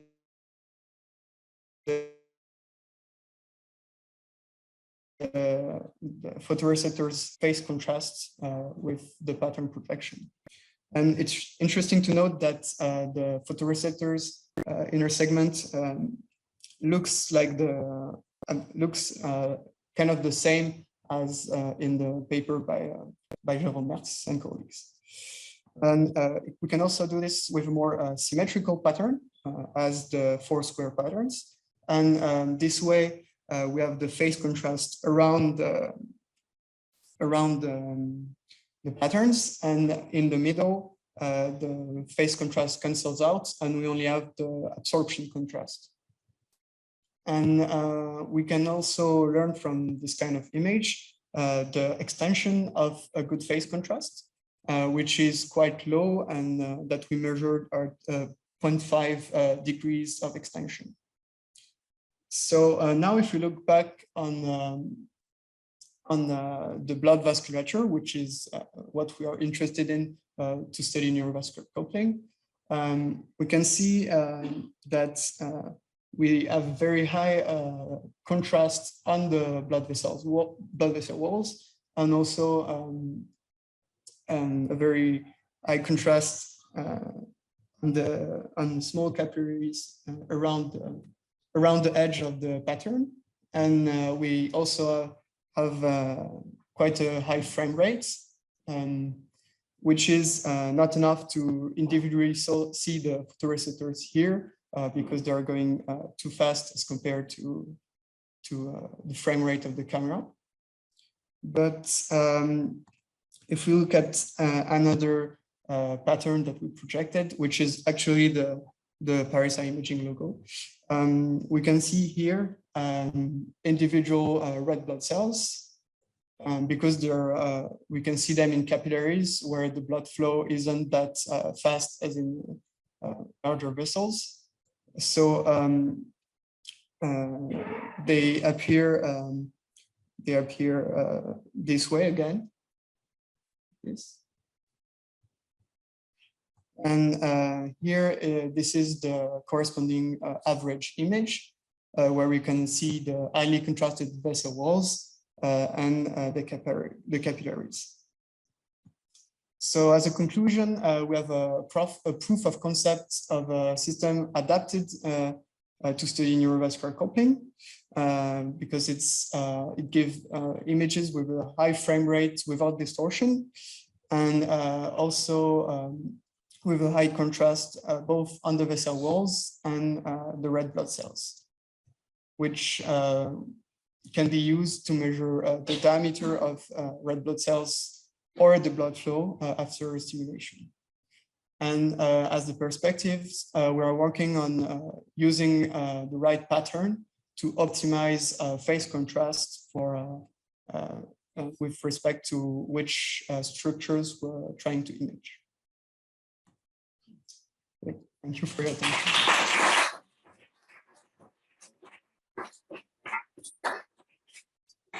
The floor is open for questions from the audience or from Zoom. No questions. I will have maybe a quick questions. You talk about neurovascular coupling. I remember in papers, mostly studies shows just before and after stimulation in neurovascular coupling. And keep in mind the functional image where we have lighted vocal stimulations of photoreceptors, we see how it behaves in time. Do you know if there's any behavior, how the vessel dilates and gets back to the normal size? Yes. Do you have any insight on that? Sorry. So right after the stimulation, we have this kind of if we look at the diameter of a blood vessel after stimulation, the profile looks like this. So this is the beginning of the stimulation, and right at the beginning we have an increase in blood flow and the diameter of the blood vessel, and after the end it's briefly is smaller than the normal value, and then it goes back to normal. So what we're trying to do is to get a better resolution with a better temporal resolution, having the same kind of schematic, but with a better resolution and better understand what's going on. Thank you. That we can thank the speaker once again.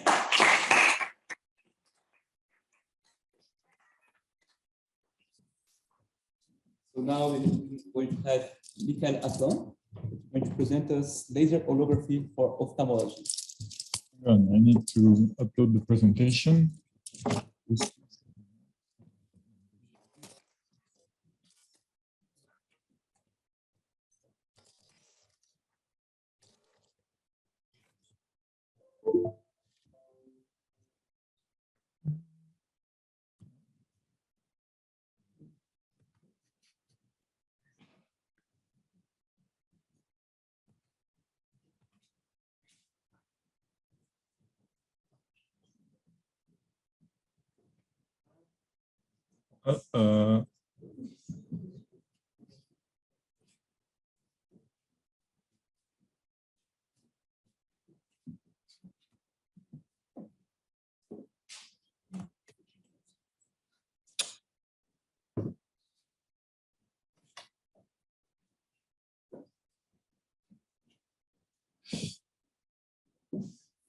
Okay, it's not here. We need 3 more minutes. Maybe we can switch if it's okay for Paul Ballandrade. Okay, so we're going to switch so Michel can find his presentation. So we have Paul Ballandrade that is going to present us multispectral matrix microscope.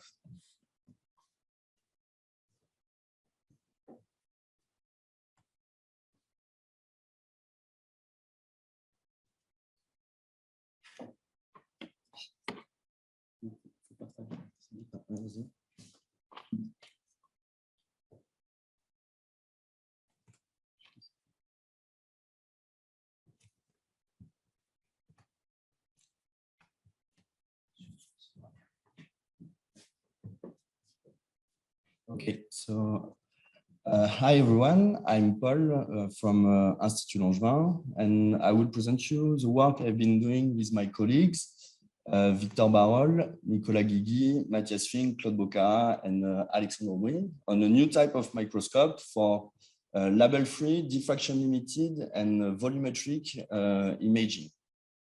So here you can see 2 volumetric images of an opaque cornea, and we used really high numerical aperture, so 0.8 numerical aperture, which gives us a 250 nanometer resolution, and we can have we add like more than 300 microns in depth.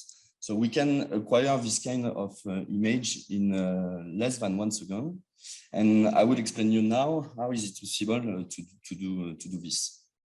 So first, when considering volumetric imaging, we are looking at different contribution of the backscattered intensity. So first, we consider a microscope objective, and we put a layer in depth of the opaque cornea on the focal plane of the microscope objective.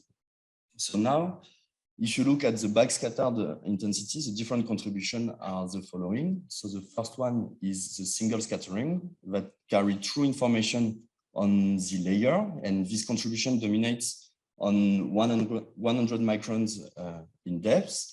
And now, if you look at the other contribution, due to the sample inhomogeneities, the photons are scattered in the forward direction, and then you lose both resolution and contrast. So this phenomenon is usually called aberration. And now, if you consider the last contribution, it's a multiple scattered contribution. And this is due to the several, the photons are scattered several times, and they do not reach the focal plane, so they do not carry information on the layer. And this appears beyond 1 millimeter in depth. So the idea in microscopy is first to find ways to increase the single scattering contribution. And I will show you that OCT is a good way to do this. And now, if you want to go deeper, you need to correct for aberration and multiple scattering. So first, time domain OCT. So this is the equivalent of ultrasound imaging or for the light. So how does it work? We first consider a cornea, and we put the surface of the cornea on the focal plane of a microscope objective. Then you illuminate with a focus beam the surface of the cornea, and you look at the energy exactly coming from this illuminated point. So you measure it with a 1 pixel detector, and this is exactly the confocal filter. It's a special filtering of the multiply scattered photon. So now, if you want to have a better filter, you can add a temporal filter. And to do so, you need to use an interferometric setup with a broadband light source. And so you need an interferometer with 2 arms, still the sample arm, and now a reference arm with a reference mirror. So if you look at the backscatter intensity from the reference, it looks like the curve in red. It's perfectly reflected by the reference arm. But now, due to scattering, the intensity is spread in time because of scattering. And what is nice with interference is that the interferometric term corresponds exactly to the product of these two functions. So at the end, you only measure the photons that come from this layer, which is called the coherence volume. So now, if you want to have a 2D image, you need to scan in the transverse direction the sample. And to have the 3D volume, you need to axially move the sample in order to make the coherent volume going on the deeper layer. So this is good. You have volumetric images, but it's really time consuming to scan the sample in the 3 direction. And also, you are still sensitive to aberration and multiple scattering. So these techniques are mainly limited to 300 micron in depth. And now I will show you one solution to solve the problem of time, of acquisition time. And I will show you that full field swept source OCT is the fastest way to do a non-invasive microscopy. So now, instead of illuminating the sample with a focus beam, you use a plane wave illumination like this in both arms. And then instead of using a broadband light source, you use a swept source. And now for each frequency or each wavelength of the swept source, you measure the backscattered intensities, the interferograms on a 2D sensor, a 2D camera. And you do this for each frequency, its wavelength of the source. And then by numerically performing a Fourier transform on this variable, on the frequency variable, you can retrieve 3 terms. And one of the 3 terms is exactly the field backscattered from the sample.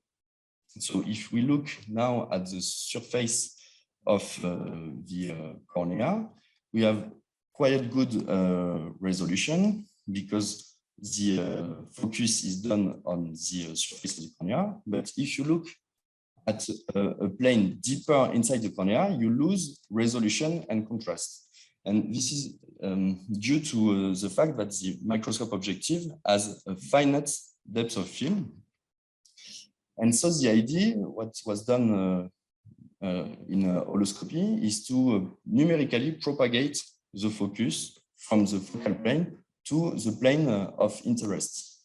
So to do so, the idea is to propagate the field into the frequency domain, into the pupil plane of the microscope objective, then applied basic Fourier optics or diffraction theory mask like this, and then back propagate the field to the plane of interest. And like this, you can retrieve almost good quality images.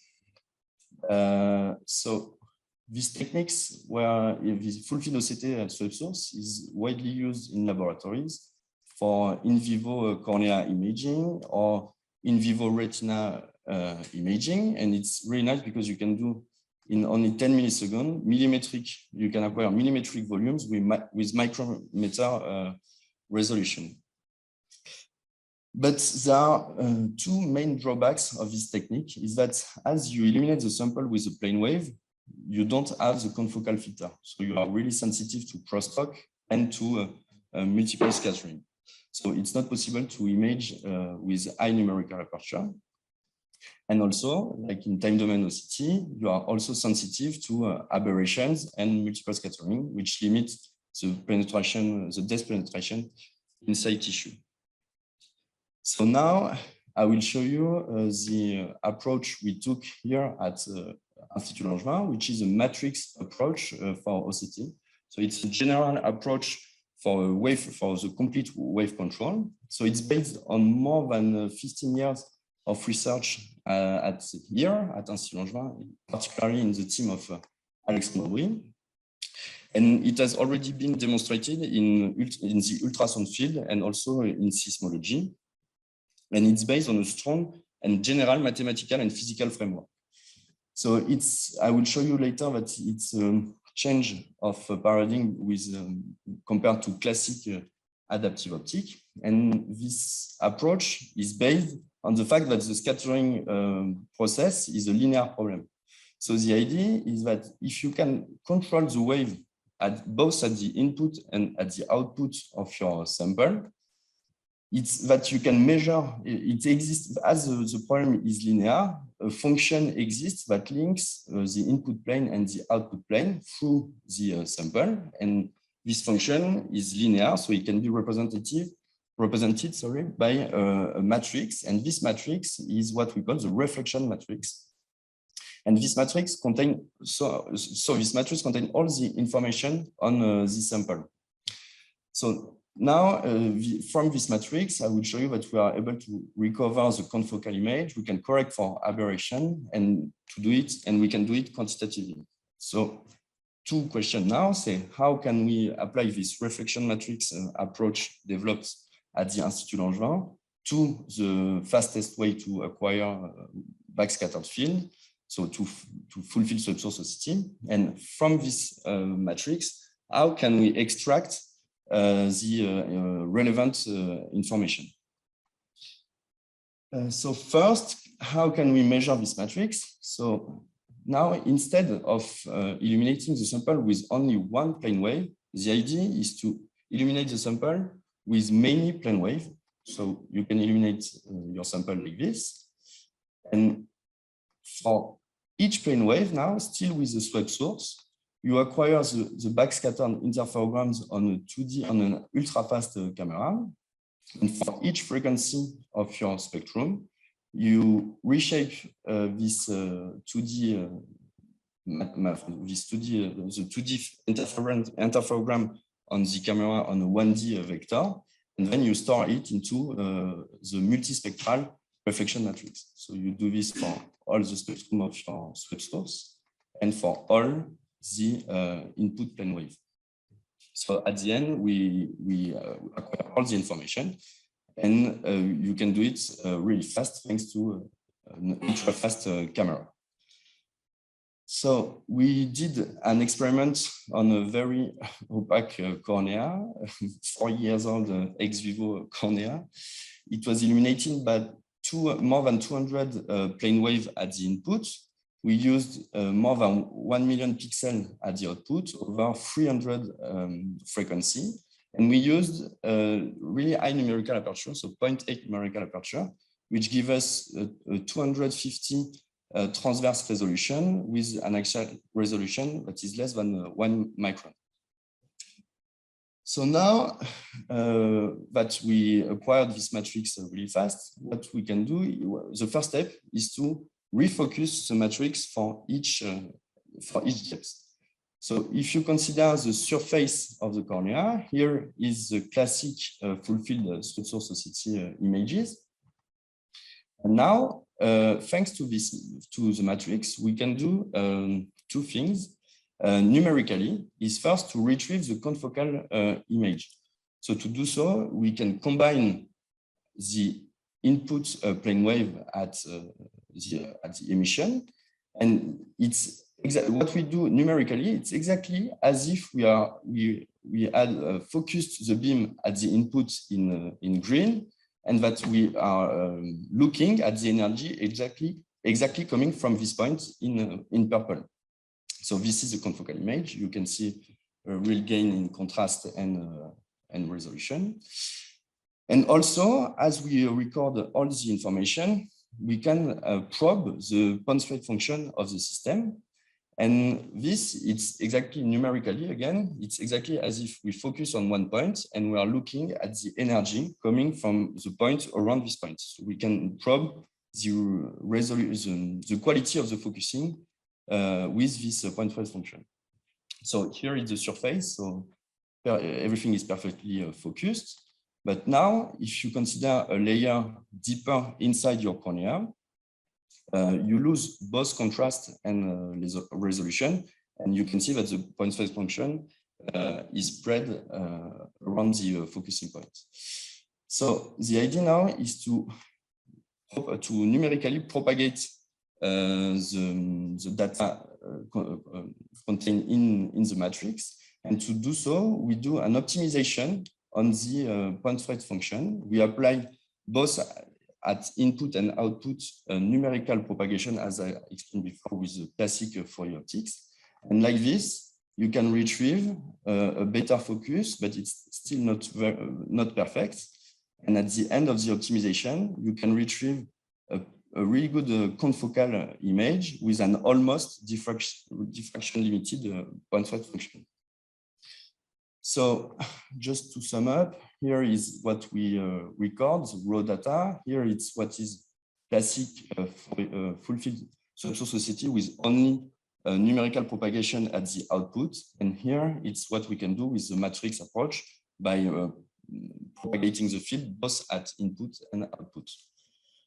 But still, as the focusing is not perfect, as you can see on the original point spread function after the raw focusing processing, it's still not diffraction limited, so we are still sensitive to aberration. So I'm sorry, but I don't have time to go into details of the methods to recover the different aberration phase law that light has encountered, but it's well explained in this article.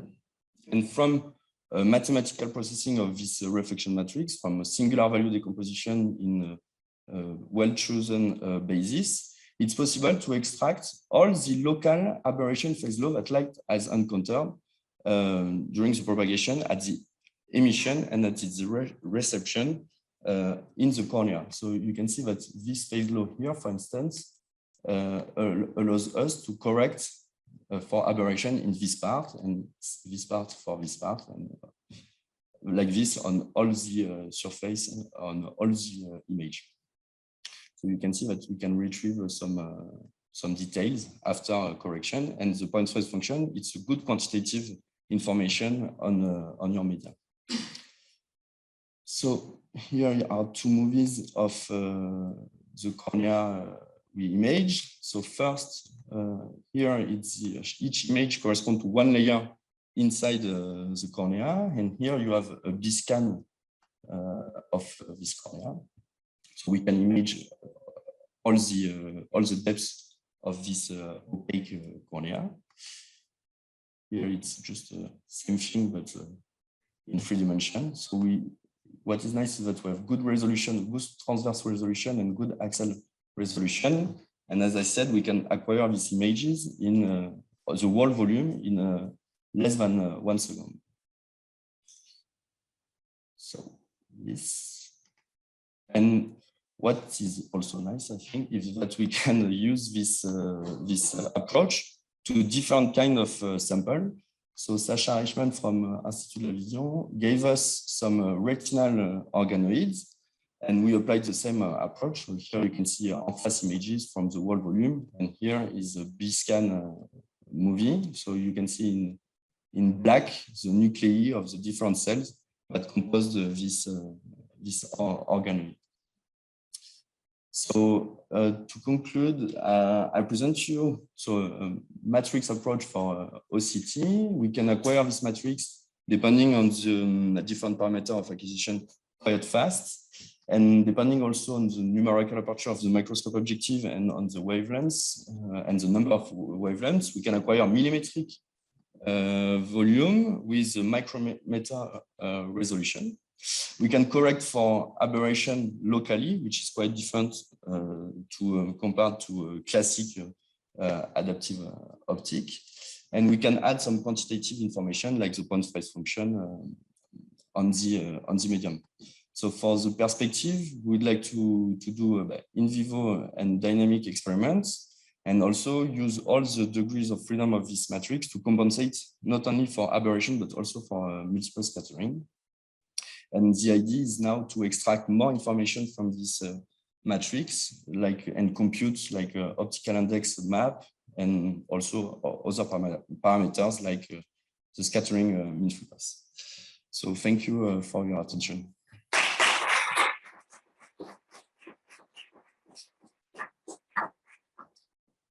The floor is now open for question.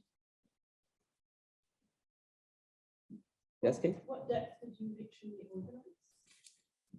I think it's 150 micron. What limits the next one? It was just, I don't know what limits, theoretically nothing, but it was quite hard to do the experiments because it was first time we used this kind of samples. Any other question?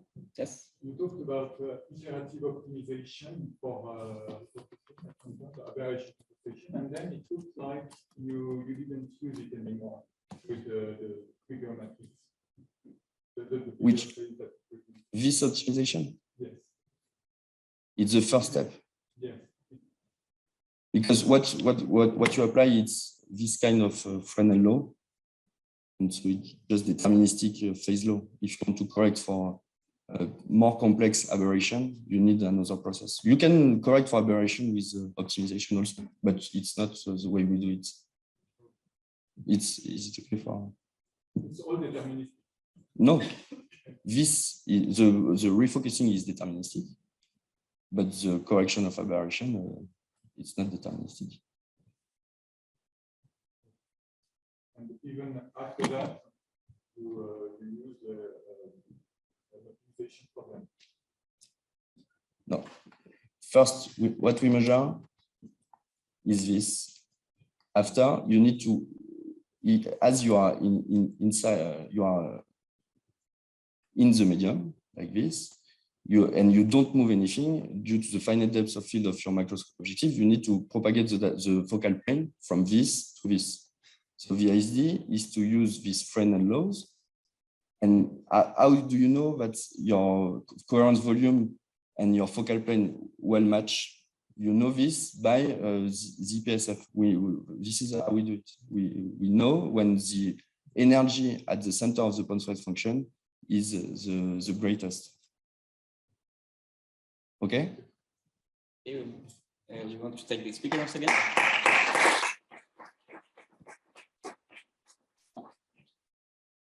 So we have our final speaker of the session, Nicolas, for laser holography for ophthalmology. I would like to apologize.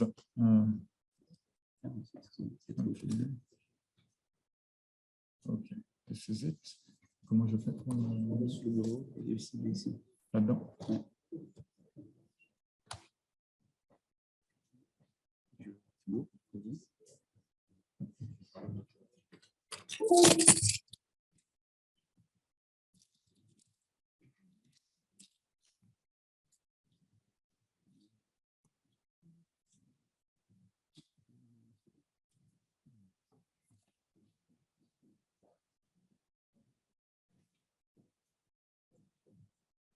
Okay, thank you, Pedro. Hello, everyone. So I will be speaking about laser holography for ophthalmology. Mainly, I will be presenting the things that you've already seen last year, and there will be an emphasis on Doppler imaging, of course. And I will try to focus also the talk at the end on the novelties that we've been able to do to perform this year. Okay, so first of all, the optical setup and the image rendering process. So the optical setup is quite simple. It's represented here. It's basically a Mach-Zehnder interferometer with near-infrared laser light that is split in two arms. One of the arms will illuminate the eye of a patient. And the light that is backscattered from the eye will go here onto a set of two sensor arrays of cameras. One of them will be typically slow, 1,000 hertz, 1,000 frames per second. And the other one is an ultra-fast camera with a frame rate of about tens of thousands of frames per second. And then the radiation that goes back to the camera sensors is mixed in an inline interferometric scheme with a reference wave, reference beam, that does not go into the eye and simply illuminates the sensors. So that we have the following setup, an image of it. It's very robust, very compact, very easy to use, and very safe for the patient, as we will see afterwards. And what the camera collects is typically this interference pattern where you cannot see much. Okay. And it's only after a set of digital computations, that you will create, for instance, here, Doppler images. And I will break down the process of computing digitally those images in two major steps. The first one, to go from the left to the middle, is a wave propagation onto each recorded frame to create an image which is of very bad quality, because we do not send a lot of light into the eye of the patient, and the camera records at a very high frame rate. So basically, we need to select a bunch of images of about 512 to compute in a second step the temporal fluctuations, local temporal fluctuations inside those images. And we have a power Doppler images. Okay. And this is the difference between this beautiful on-axis interference that we record on either camera. Here on the right, you will have the result of the calculation that is coming from the slow camera. And here, the result of the calculation with the fast camera. And on this one, you can actually see pulse waves in retinal arteries and even in the choroid. And that is what makes a Doppler imaging. Okay, so in those power Doppler images, you see those beautiful pulse waves, as I said, in arteries. And the beauty of that technique is that it works in pretty much any of the patients that we've been able to image. And another thing that has happened this year, I would say, is that not only do we have a lot of patients, we also have a lot of instruments right now. So the instrument is easily replicated by it's open sourced basically, and we guide all the people that typically ask for help on this website, and so we really try to ensure that everyone who wants to replicate the system can have all the guidance that they need. Okay, let's go back to the kind of signals that we have with Doppler imaging. as I said, here is a trace of the beautiful pulse wave that you have in a artery. You even have in blue some trace in a vein that indicates the kind of blood flow that you have in each vessel. Here you have a systole followed by a dicrotic notch and then the diastole. We can select typically low frequencies to create our power Doppler images. And high frequencies, they're very different. And we can combine them into a composite color image to reveal low flows and high flows. Especially, you will see the difference in color within the lumen of your vessels. Because it's holography and we have the wave field, complex valued wave field, it's very important to note that we can also compute the positive and negative Doppler shift from the spectrum that is not symmetrical. And we can combine both in order to create a map of out-of-plane flows, which reveals the blood flow typically in the central retinal artery and central retinal vein, basically the vessels that are perpendicular to the retina plane. Another thing that we can compute is the modulation depth, local modulation depth of the pulse wave. And if we do that well, we can reveal and compute what is called the resistivity index, which will give us some insight about the resistivity to blood flow of your vascular network. Okay. And in a pilot study, Dr. Tristan Aubert was able to demonstrate that in normal pressure glaucoma, this index of resistivity is slightly higher on the left, 0.25, with respect to the one that we get from a control group of patients of about the same age. Okay, so, okay, not only can we image the eye fundus, we can also, from the same set of recordings, calculate, for instance, here, down below,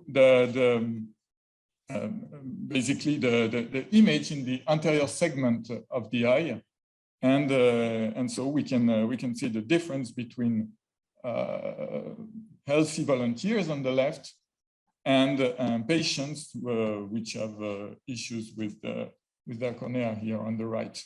Typically, it's patients with cataracts. Okay.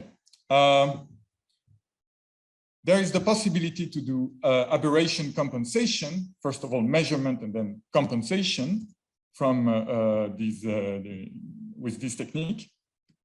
And it's basically the application of a paper that is reported here, which makes basically, the idea is to process, introduce in the process the realization of images, sub-images in sub-aperture. And then we try to find out how those sub-images move with respect to one another.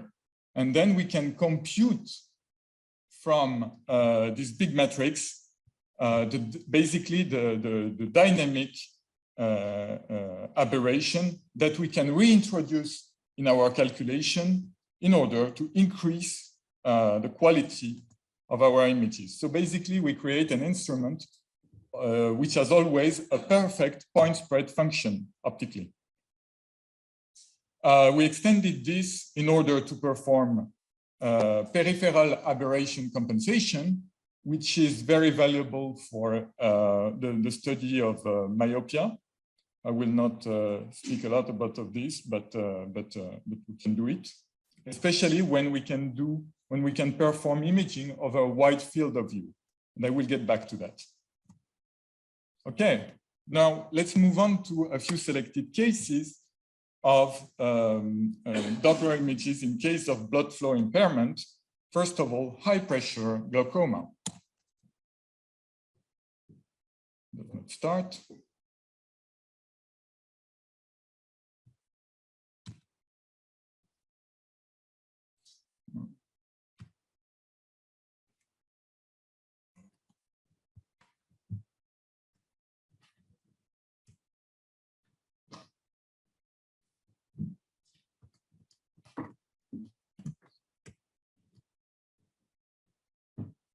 Comment je fais pour le lancer?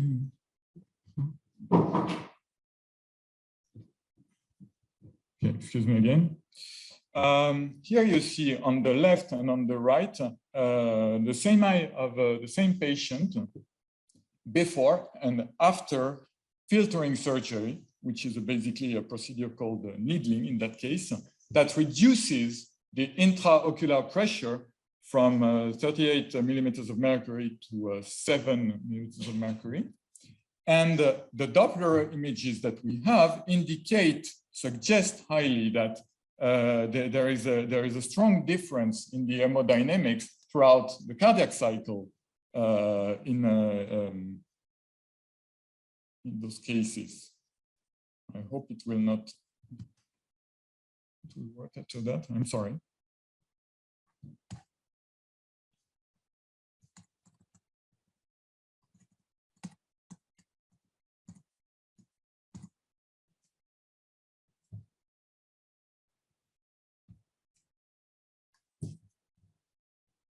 Okay, a case of carotid artery stenosis, a stenosis of 100% of the right carotid artery of this patient. And again, as you can see, the Doppler images are very, very different here, where you have the stenosis, and here in the contralateral eye of the patient. Hopefully there is no stenosis in his artery. Okay, case of retinal occlusion. Here, this patient shows up as a case of blood flow impairment due to retinal occlusion. And then 27 days later, as we can see, same image, same field, same patient, same eye. We see that the blood flow and same calculation parameters, the blood flow is reintroduced in the vascular system thanks to the presence of those collateral veins that build up and send the introduced blood flow, basically. In case of vasculitis, here, this is the contralateral eye to the left, it's the right eye. And here on the right, you have the left eye of the patient, which shows, which highly suggests decreased blood flow in the retina, but not in the choroid. Okay, so this tool may be very valuable for physicians, and because we do that for physicians, we are very sensitive to their feedback. And basically, one of their feedbacks last year was to increase the field of view. And it's not that easy to do, especially with regard to eye safety. And I will speak a little bit about that now. So basically, the first attempt that we did in order to increase the field of view was to perform stitching, both spatially and temporally. We do all the process that is necessary in order to do a mosaic from our videos. Okay, so it's a kind of a tedious process because you have to make lots of images, download huge data sets, and etc., etc. And we did it once on Léo Pouillot, actually. I'm not sure I'm allowed to say something like this. So as I said, it's kind of a tedious process, even if we automated all the process. As you can see, there are some local issues of registration or whatever. It took us a lot of time as well. And so we were not satisfied with this method. So let me introduce the solution that we found in order to increase this field of view, something called Maxwellian view holography with diffuse laser illumination. The Maxwellian view part is not a term that I invented. I just took it from this paper, which basically states that if you focus the light right inside or very near to the anterior segment, basically you will benefit from the maximum field of view that you can get. This only works if you do not work in the configuration of last year, where basically we were focusing laser light right in front of the eyepiece made of a lens doublet, approximately 33 millimeters of focal length. So if you approach too much this point of focus to the cornea, basically you take the risk of some hazards. It's not permitted actually. Okay, but if you introduce a diffuser somewhere in the path of light, then you increase you basically increase the size of the spot, and then it's much more easy to comply with safety limits. As you can see here, basically the irradiance for the same power level will be decreased a lot, and then you can approach the eye or reduce the cornea to eyepiece distance in order to benefit from an increased field of view. And that is simply done by introducing a diffuser in the setup here. It does not change anything. The instrument is still very robust. And okay, so in terms of maximum permissible exposure, you had the hotspot in the old configuration. And then when you put the diffuser, you increase the size of your spot, and then the irradiance is decreased accordingly. Okay, and if we measure the cross sections of the beam at its focal point, focal plane, we have something like that. Okay, now let's take some time to discuss the maximum permissible exposures of the eye according to the norms in the USA, basically NC norms here. Those norms are kind of subject to interpretation. So when you assess them and enforce them, you have to make some guesstimates at some point. Okay, guesstimate. So basically, you have to make your calculations of irradiance in order to ensure that you're always way below the maximum permissible limit. So basically, this is a proposition right now of my interpretation, which will give us a maximum permissible exposure of the retina. So you have those limits for the retina and for the anterior segment of about 183 milliwatt per square centimeter. And for the cornea, it will be a little bit higher, to 251. Okay. But we live in Europe, and in Europe, our estimate would be 45 milliwatt per square centimeter for the retina, and only 20 milliwatt per square centimeter for the anterior segment.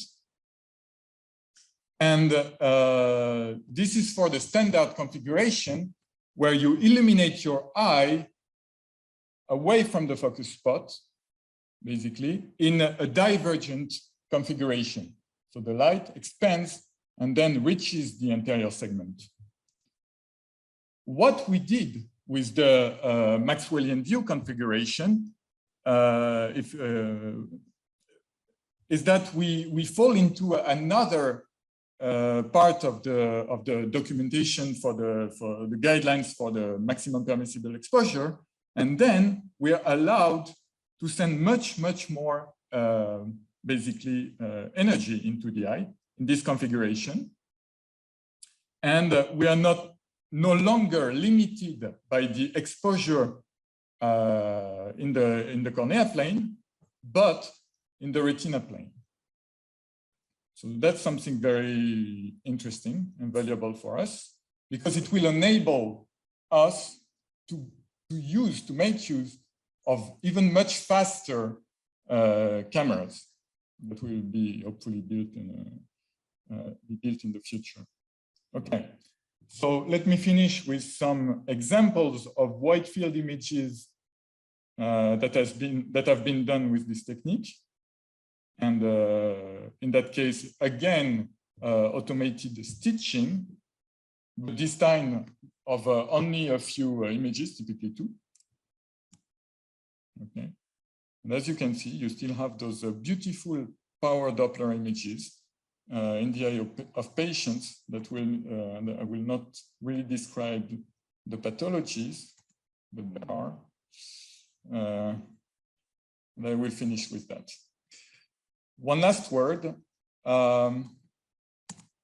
If you need to know more about this system, you can go to the poster session, and Zosia and Julia will be certainly pleased to explain you the details. Thank you for your attention.